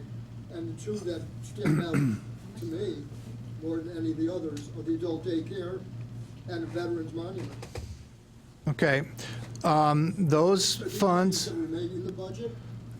No. These are essentially, I believe, like you had talked about sweep accounts from the state budget in the past. That's what this does, is it's going to close out these budgets.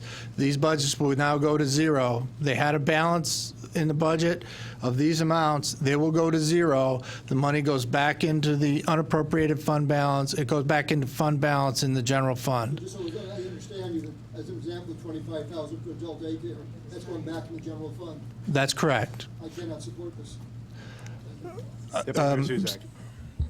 One thing on though, Councilor Kiner, I don't know that the charter states that if it hasn't been spent or encumbered in 3 years, it has to do it. So I don't know that, I mean, we put it in here to make sure everybody's aware of what's happening, but I don't know that there's really a choice on it. I don't know what would happen if we voted no on it, to tell you the truth.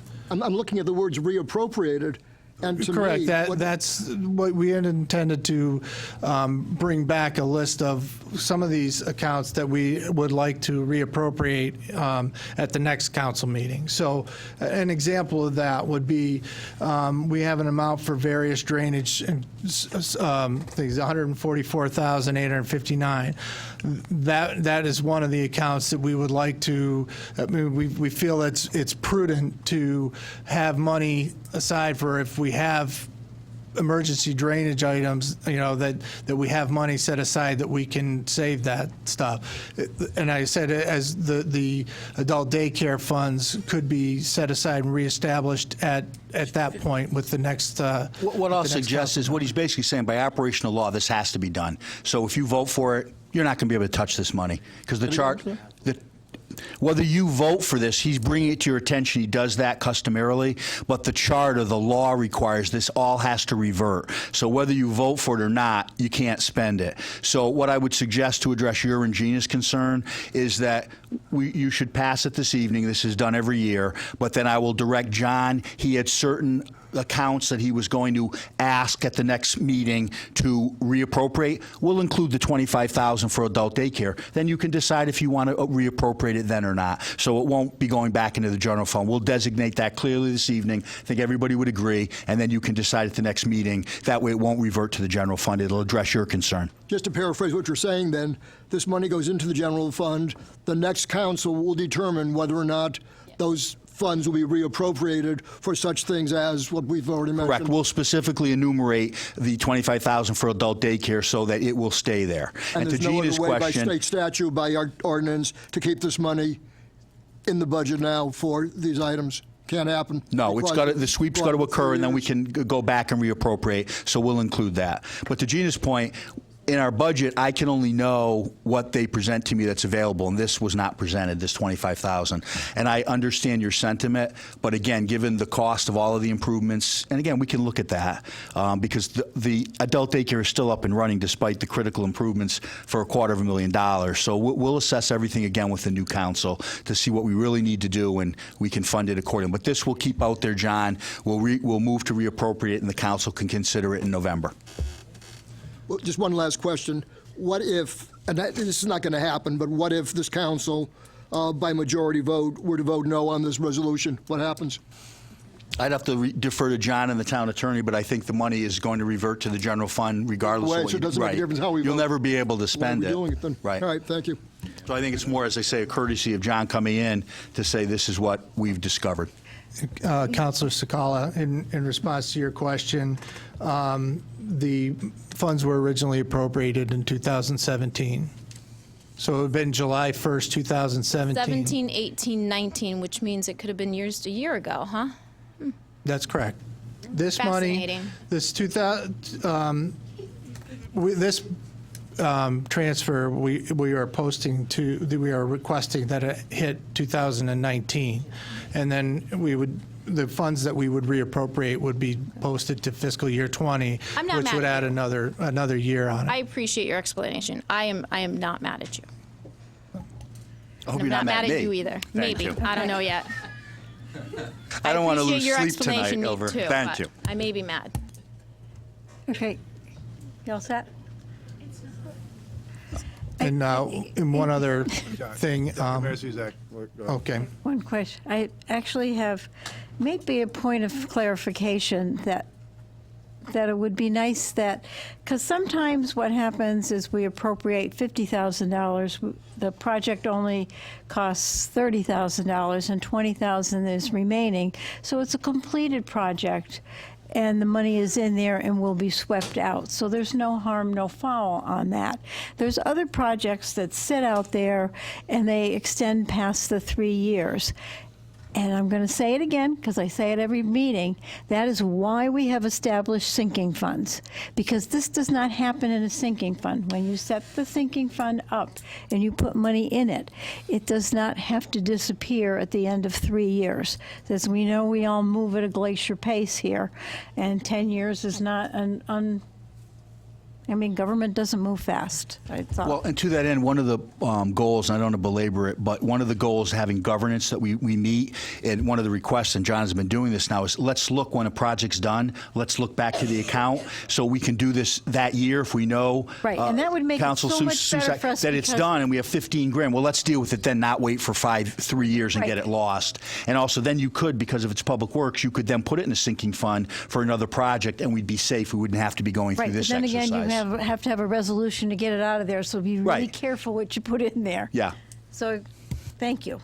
Councilor Crisati. Yeah, John, I just have a couple of couple of questions here. I'm actually, if you could maybe tell me a little about, we're looking at over $200,000 here in recreation access, dam, other professional. Could you kind of tell me what that one's about? And then there's that to me, it's a pretty big amount. Town playground improvements. So is this money that was not spent from the rec department, or can you explain a little what that dam means? The dam one I'm a that little if I, concerned, because we've been talking about playgrounds in the town and improvements that need to be made. And it's a pretty large sum of money that has not been used. Originally, these funds were set aside for the Connecticut River Access Project. Okay? They were, I didn't establish the budget for them, so I'm not sure why we used this account as a description. And I'm not really familiar with what the original plans, because they have evolved over some years. But this funds were, That wasn't used? that was money that was not used. Let me look at them a little bit up.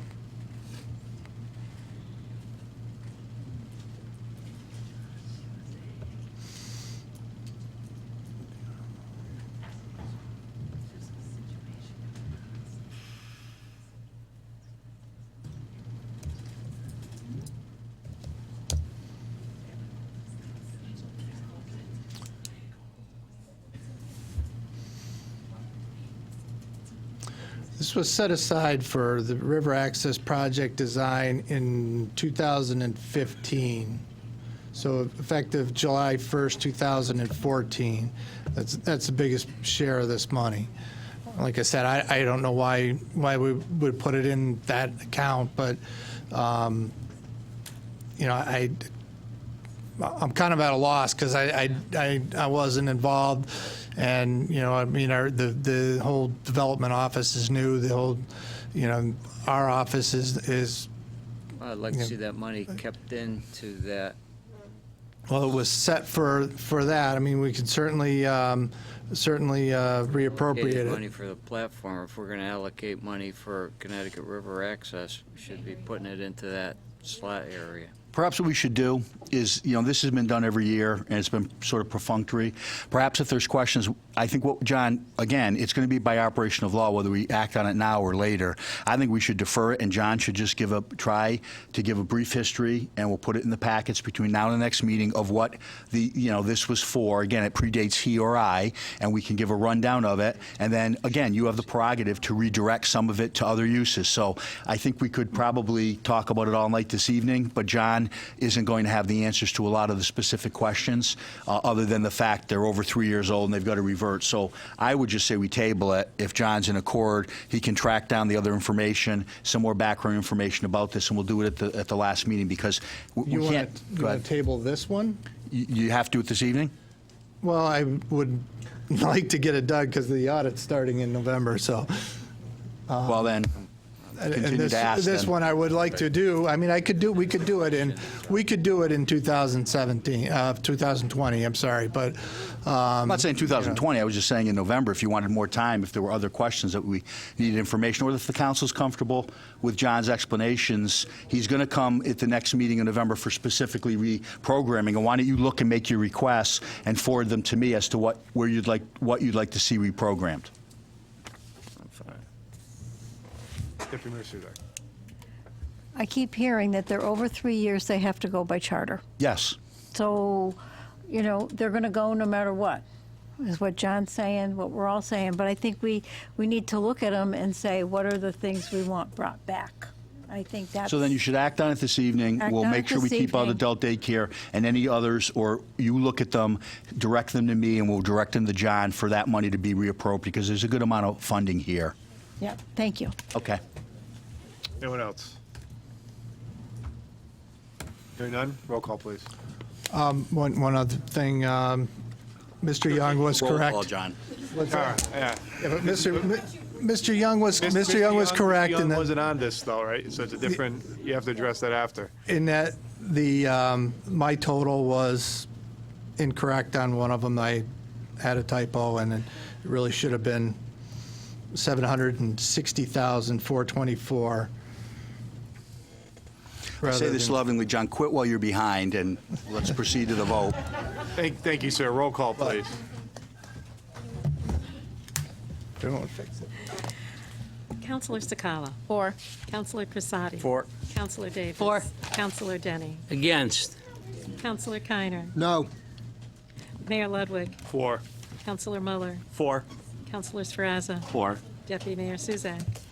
4. Councilor Ungary. 4. Councilor Bosco. 4.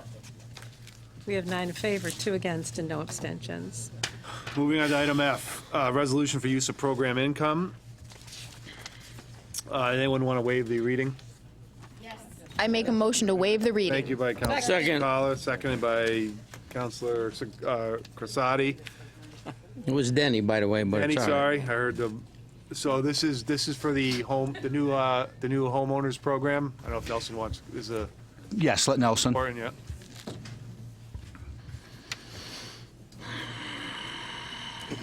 Nelson Teresio, Deputy Director of Development Services, Town of Good Edmonton. evening, Town Council. Welcome, sir.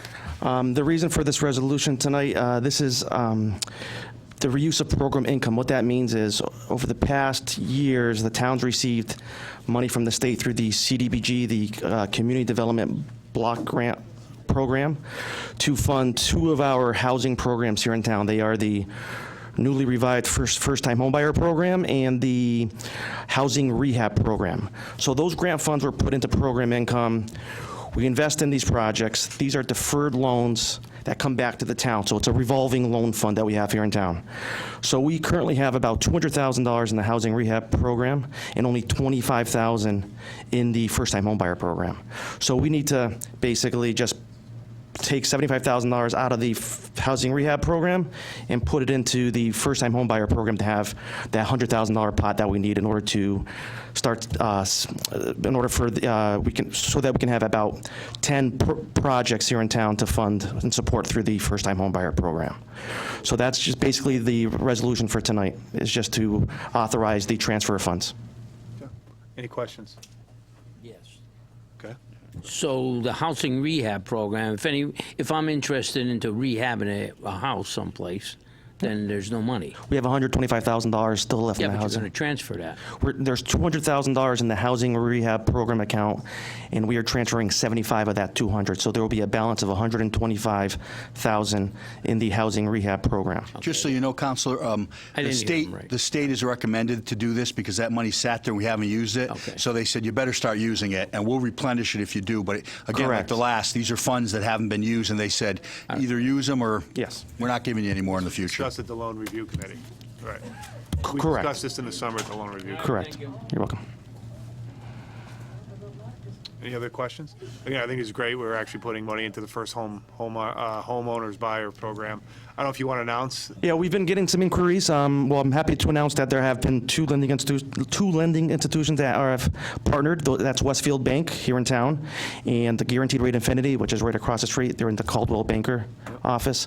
They've both committed, and we have one that's about to commit, but I can't disclose their name until they formally commit. We've had some inquiries. There's 2 applications currently with with one of the lending institutions, so they should be coming in shortly. So we're hoping that this And I moves commend you. quickly. It's great. And then the partners from the banks and the mortgage companies who are willing to join this program to help people all over town. Absolutely. Yeah, agree. Roll call, please. Please do Oh, do I have a second on the motion? We have a motion to, one second. Motion to waive the reading was Councilor Sakala. It was seconded by Councilor Crissati. All those in favor of waiving the reading? 11 in favor, 0 against. Now do I have a motion to approve? Deputy Mayor Suzak, seconded by Councilor Sferrazza. We already had a presentation. Any other further discussion? Hearing none, roll call, please. Councilor Sakala. 4. Councilor Crissati. 4. Councilor Davis. 4. Councilor Denny. 4. Councilor Keiner. 4. Mayor Ludwig. 4. Councilor Muller. 4. Councilor Sferrazza. 4. Deputy Mayor Suzak. 4. Councilor Ungary. 4. Councilor Bosco. 4. There's 11 in favor, none against, no abstentions. Moving on to item G under miscellaneous, resolution on revenues from training courses offered by the police department, whereas the Enfield Police Department Training Division has offered and will continue to offer training courses which will generate revenue from other police departments that attend the courses. And whereas the police department would like to use these revenues to supplement the professional development account for training purposes, and whereas the police department would like to continue to use any unspent revenues in future fiscal years until the revenues are expended. Whereas these revenues can be moved easily, tracked outside of the general fund. Now therefore be it resolved that the Enfield Town Council authorizes the Finance Department to appropriate revenues for training courses to be spent on professional development. Be it further resolved that any professional development funds from these courses will remain unspent at the end of the fiscal year. can be added to the following fiscal year professional development budget. Be it further resolved that the Finance Department establishes accounts in the Drug Enforcement Education Grant Fund to track these revenues and expenditures presented on October 9, 2019 by the Police Department. By Counselor Muller, Second. by Counselor Denny. I don't know. No, just briefly, in last year's budget, we scrutinized it very carefully, as I said, and we eliminated almost all travel expenses. We reduced professional development. This is a good, innovative way where the police department is being proactive. We have a chief who is an instructor across the state and actually a leader in giving instructions. We have a lot of officers within the department who have expertise in various areas, so they're beginning to develop and offer courses for fees. Other departments come to Enfield, and they would just like that money generated to go into a specific account that we will then review. I'll still have to authorize any travel or any of the professional development or training, but it'll be a separate account that John will set up, and much like a sinking fund, it'll stay there, it won't revert, so that we can start to build up a fund and give our officers the best training available. I think it's very innovative, and I commend them for coming forward with it. I think it will be very highly successful. Any questions? Counsel Sferrazza. I think it's a double win for the town because, number one, it's an alternative revenue source. We talk about trying to do things without increasing taxes. That's number one. But also, if we get enough people in the class, our officers go for free. So that's a win. Plus, we charge the other departments and we get revenue. So either way, it's a great idea. Thank you. Roll call, please. Counselor Sakala. 4. Counselor Crisati. 4. Counselor Davis. 4. Counselor Denny. 4. Counselor Keiner. 4. Mayor Ludwig. 4. Counselor Muller. 4. Counselor Sferrazza. 4. Deputy Mayor Suzak. 4. Counselor Ungary. 4. Counselor Bosco. 4.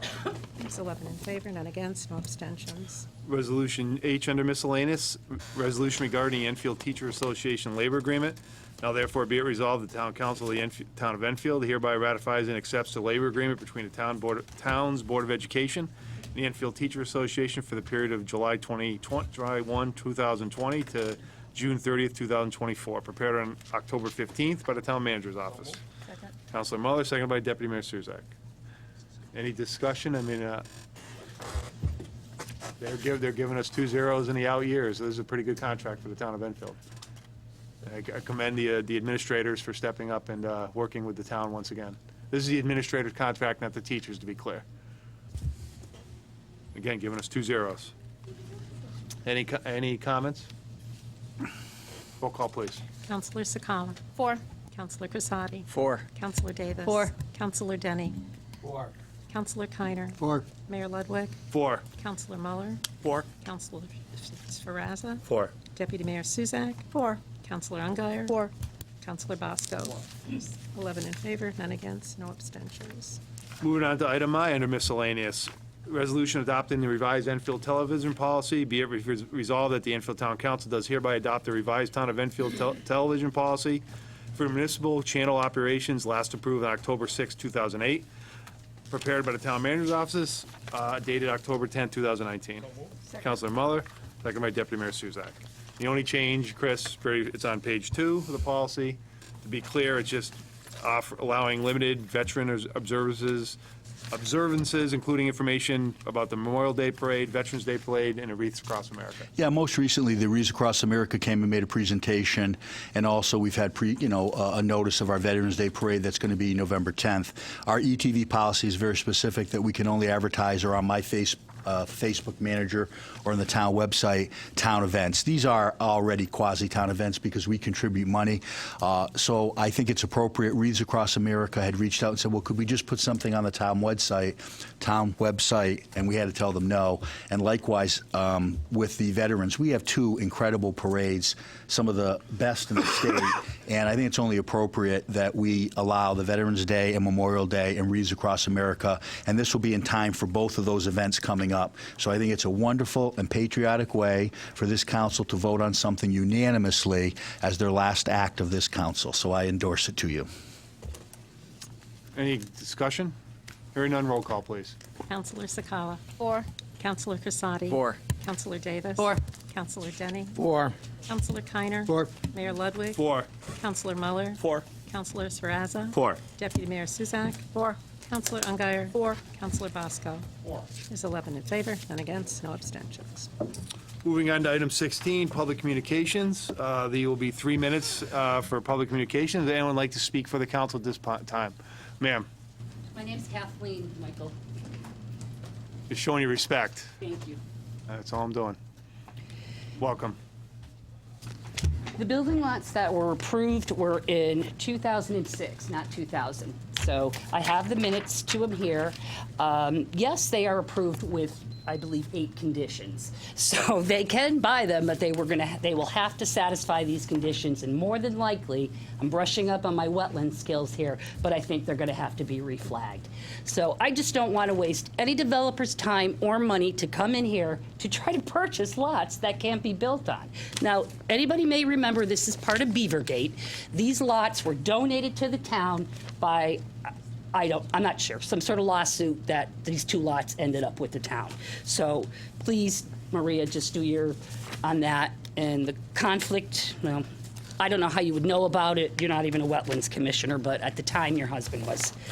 I want to make sure that my answers to the disclosure of the realtor, and thank you for, Chris, for explaining everything, the bid process. You know, for the first time, I agree, it could have been better. You could have put it in the JI. Most of us read that. However, I did read in the JI that Century 21 got the bid, but I never read in the JI 2 bid. So, but thank you. And also, thank you for clarifying agency relationship. You're right. The vice president did sign it, but I doubt Kelly Peterson went on the website and found out that there was a bid. Somebody had to bring it, the way we do business, the real estate agents bring the business into the company. So I don't think Century 21 was on the website looking at it. I can only take your word for that a couple of realtors had called you to question about it. I do want to sit with you afterwards to make sure that you have all the questions that I have. I have a big problem that a counselor and this agent own real estate together, right off the state website. 10 North Maple Street, LLC. So yes, I agree with Counselor Davis. This should be legally looked at, and I just wanted to let you know those lots are not as approved as you think they are. There's 8 conditions that run with those lots. Thank you. Good night. Thank you. Anyone else like to speak for the council? Mr. Young.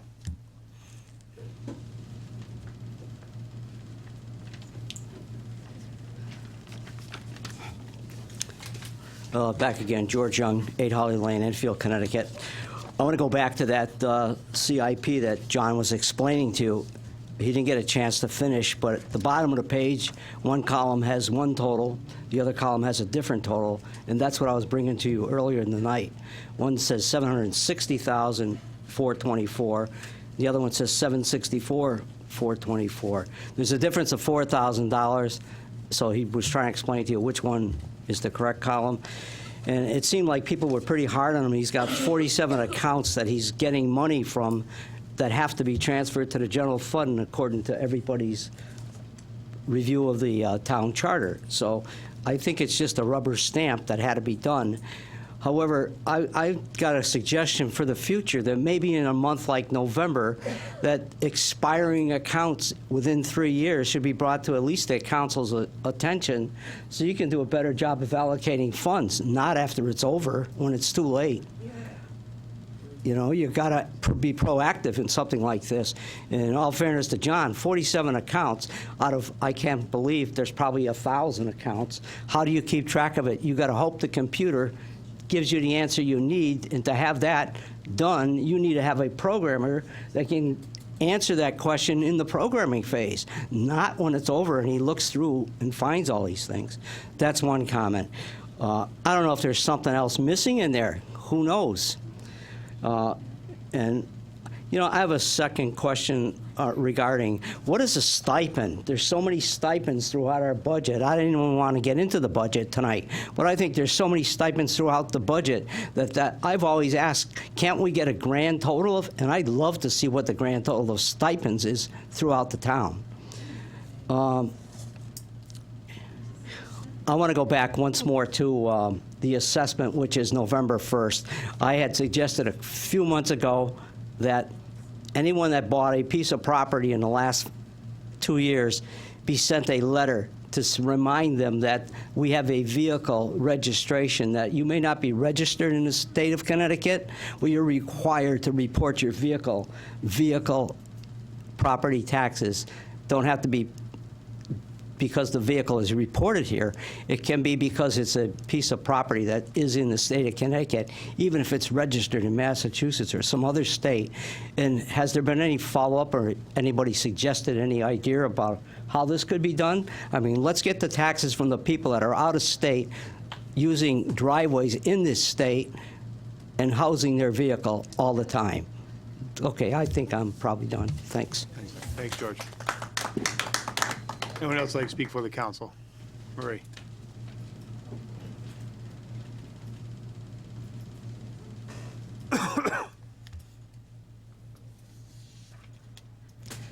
Marie Pisner, 25 Roy Street. I'm a little confused tonight about the real estate conversation.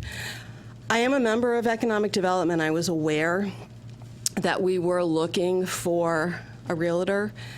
This was way back when Mike Cirillo was in charge. At the time, there was a couple of real estate agents that were actually on Economic Development. I actually reached out and asked a friend of mine. At the time, she was a realtor in Summers, and she said, no, I'm not interested.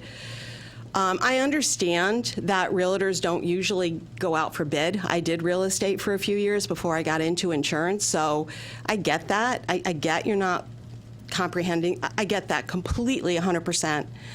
But I guess my confusion lies in this. When I did real estate, and I think it's still the same now, there's a listing agent and a selling agent. So All Points is going to be the listing agent. Whether it's one specific agent, I don't know, or if it's if All Points has that listing, and I don't know how commissions are divvied up. But there's also selling agents. So anybody can sell any of the properties that we list and get a commission. So I guess that's where my confusion lies. And again, I know it wasn't a secret, but maybe that's because I'm on Economic Development and also because I come to a lot of these meetings. And if I can't make the meetings, I try to read the minutes. I guess, but again, I just don't understand. Anybody can sell a property that's listed if you are a licensed agent. So unless I don't understand something, I guess I'm a little lost in transition here. But, and again, good luck to Ed and good luck to Liz. Thank you for your service. Thank you. Anyone else like to speak for the council? Gina? I love you. I love you too. Gina Sullivan, 11 Spear Avenue. I heard it mentioned tonight about the Ethics Commission, so I was just looking up a few things. Now, I'm assuming there's a certain amount of people that need to be on a commission, just like any other committee or commission. So right now, 1, 2, 3, 4, 5, there's 6 that I'm seeing. Is that a quorum? Is that enough people? I don't know to do what an Ethics Commission needs to do. So then I looked at the minutes, and for this year, the January meeting was canceled, the March meeting was canceled, the May meeting happened, the July meeting was canceled, and there was just one last September. So what's going on with that commission? And the agenda just happens to say, oh God, Eileen, I lost it. What? There's 4 people. Oh, here it is. Under new business, 4 people, their term is expiring on October 31st.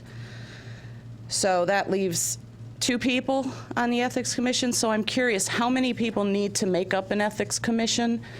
And if someone has a complaint, I mean, is that a quorum? I don't know. Can I look at you? Is that okay?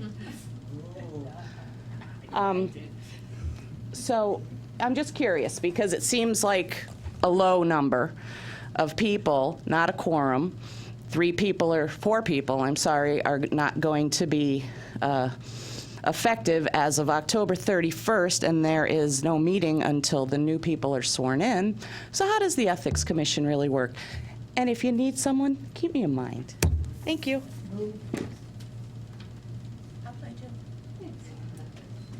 Anyone else like to speak for the council? Anyone else like to speak for the council? Karen?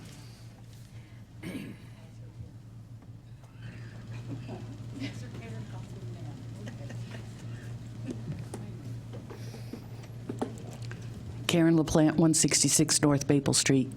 I forgot before, but I do want to thank each and every one of you and anybody that volunteers their time on not only the town council, the boards and commissions.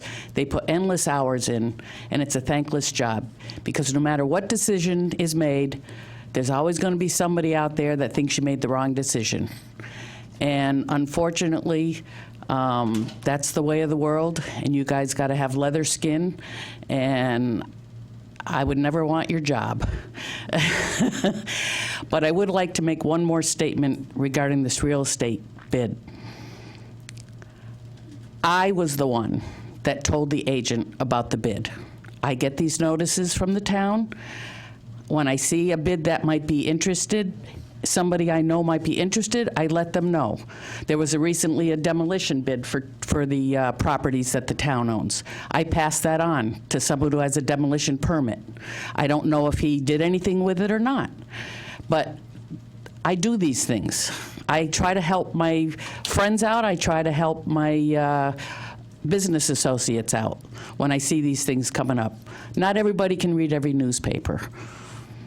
So hopefully this takes the innuendos that the deputy mayor may have had something to do with this out of the picture, because she was not aware of it. She did not know that I had given this information to this friend who has been my realtor in the past, and the deputy mayor did have nothing to do with this. She wasn't even aware, I believe, that a bid was being submitted.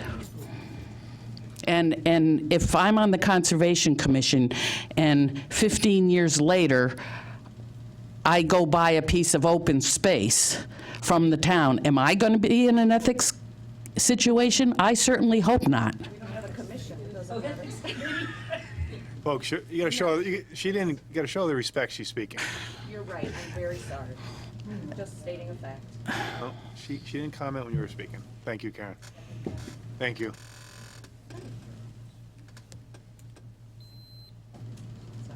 Anyone else like to speak for the council? Anyone else like to speak for the council? Hearing and declaring public communications closed. Moving on to item 17, councilor communications. Councilor Bosco, Councilor Sparazzo, Deputy Mayor Suzak. I just want to close with one thing. This is the sad point why nobody wants to get involved in the town. Because when you get involved in the town, no matter what you do, someone's criticizing for you. I had my driveway when I live on Town Farm Road. They dropped the road 4 feet in front of my house. So we couldn't maintain the slope. Now, when they did the Town Farm Road, 4 properties on Town Farm Road, I got them either a driveway, I got them grading, I got them landscaping, because when they did the road, it screwed it all up. Because like I said, dropping it down made it where we couldn't get out of the driveway. So the town is over there, and we tried to do something, what needed to be done. Lee Erdman says, you know, Joey, I know that's what needs to be done, but you know what? If we do that, it's going to look terrible. I says, Lee, we just did it for the person down the street. Well, you know what? You're on the council, and we're going to get heat for it. So they came and they just cut a little sliver out and tried to make it better. Wasn't. The dirt was washing down into my driveway. So then they came, they put a curb. Well, while they're putting the curb on, I have somebody that was running against me, and I have to say I got to give the man credit, because he came to me. He didn't go on Facebook and start posting, although somebody did. They went to the town manager and wanted to know why my driveway was getting fixed. So he came to me and says, before I go to the press, why are they fixing your driveway? And I said, because I can't maintain my slope. I says, I think I have the right, just like everybody else in town, that I had their stuff fixed to get mine done. And he understood, and he thanked me, and he says, okay, and it never came up again. But this is the problem, because you do something, and we all have friends. We all know people. But you do something, and you're held under a different microscope.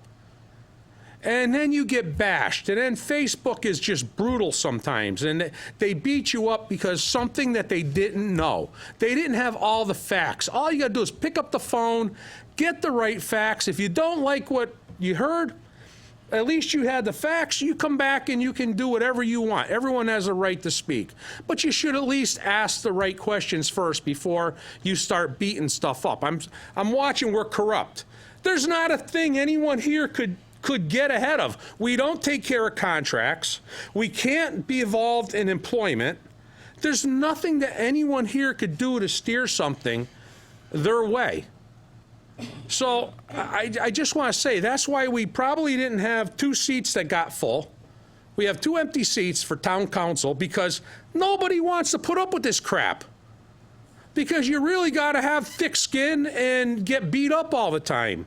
And we have boards and commissions that we can't fill. Why? Because nobody wants to take the chance and put their butt out on the line to get their neck cut off. So, you know, this is pretty sad, and that's all I have to say. Really? Councilor Sferrazza. Just 2 quick things. George, as far as the question you had on the stipends, I can't speak for all the departments, but like in the police department, our dog handlers get a couple of bucks a day to take care of their dog. That's a stipend. If the officers have bachelor degrees once a year, they're allowed $1,000 for a bachelor's. If there's a sergeant assuming an acting lieutenant post for the night, that's a stipend. So that's what those stipends are. I think our officers get a stipend because we're EMTs, and they get like $300 a year. That's how it works in the police department. And the last thing I just want to say is I want to wish Ed and Liz, I wish you both success, whatever you do next. But more important than success, I wish you both good health. Thank you. Deputy Mayor Suzak, then Councilor Denny. Okay. All right, so I guess I want a point of clarification. The lots were not given to the town. The town purchased 3 lots in settlement of a lawsuit, and I'm hopefully, Mr. Brownson, you can help us out with this because you were the attorney that helped us to solve this problem that we had. It was the settlement from our staff doing clean out of a culvert. And I understand that there were people who were real estate agents at the time who were on the town council. So they helped broker the final settlement with the McCrookie Farm or whatever it was at that time. But it was 3 lots, 2 are being sold, 1 is being kept for conservation. So if I'm wrong, I'll be wrong, but I would like to see that settlement pulled, because that is a settlement. I believe it was $750,000. It was voted on by the council. It was approved by the full council, and we dictated that we would keep that 1 lot for ourselves so that we could do our culvert cleaning.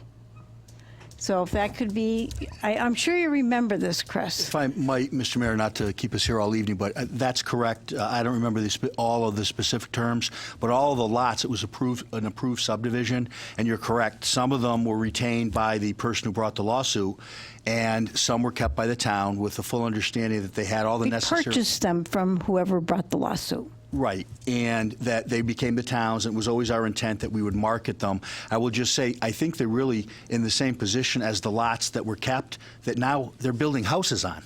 So my understanding always was, and Maria can look at it and get more information, these are approved building lots, and that whoever buys them is going to have a clear path to build a house. So that's how it was left. That's my recollection from a few years ago, but Maria can look at it, and she can get the information to the entire council. We'll put it out there. But the other lots, which were really part of that subdivision, in the same area of wetlands, have homes being built on them. And I think some have already been sold. So I think our lots are of the same quality, and they're in the same subdivision. Right, and I'm really curious. My recollection is they're good good quality lots, and I think they're in a beautiful neighborhood, and I would implore anybody to go online and find out. We all know who the realtor is, and go buy one and build a house in Enfield. Maybe you can avail yourself of the first-time homeowners plan through Nelson. Homeowners.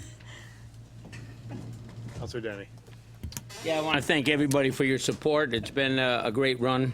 What I want to thank is EMS, fire, and police. I've had them at my house in the last 2 weeks twice. They're excellent. There is no doubt in my mind that why I've been supporting them. They've been there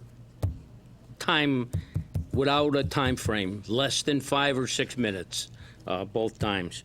One thing I do want to say, if you would write this down, 4 Lower Drive is a new homeowner there.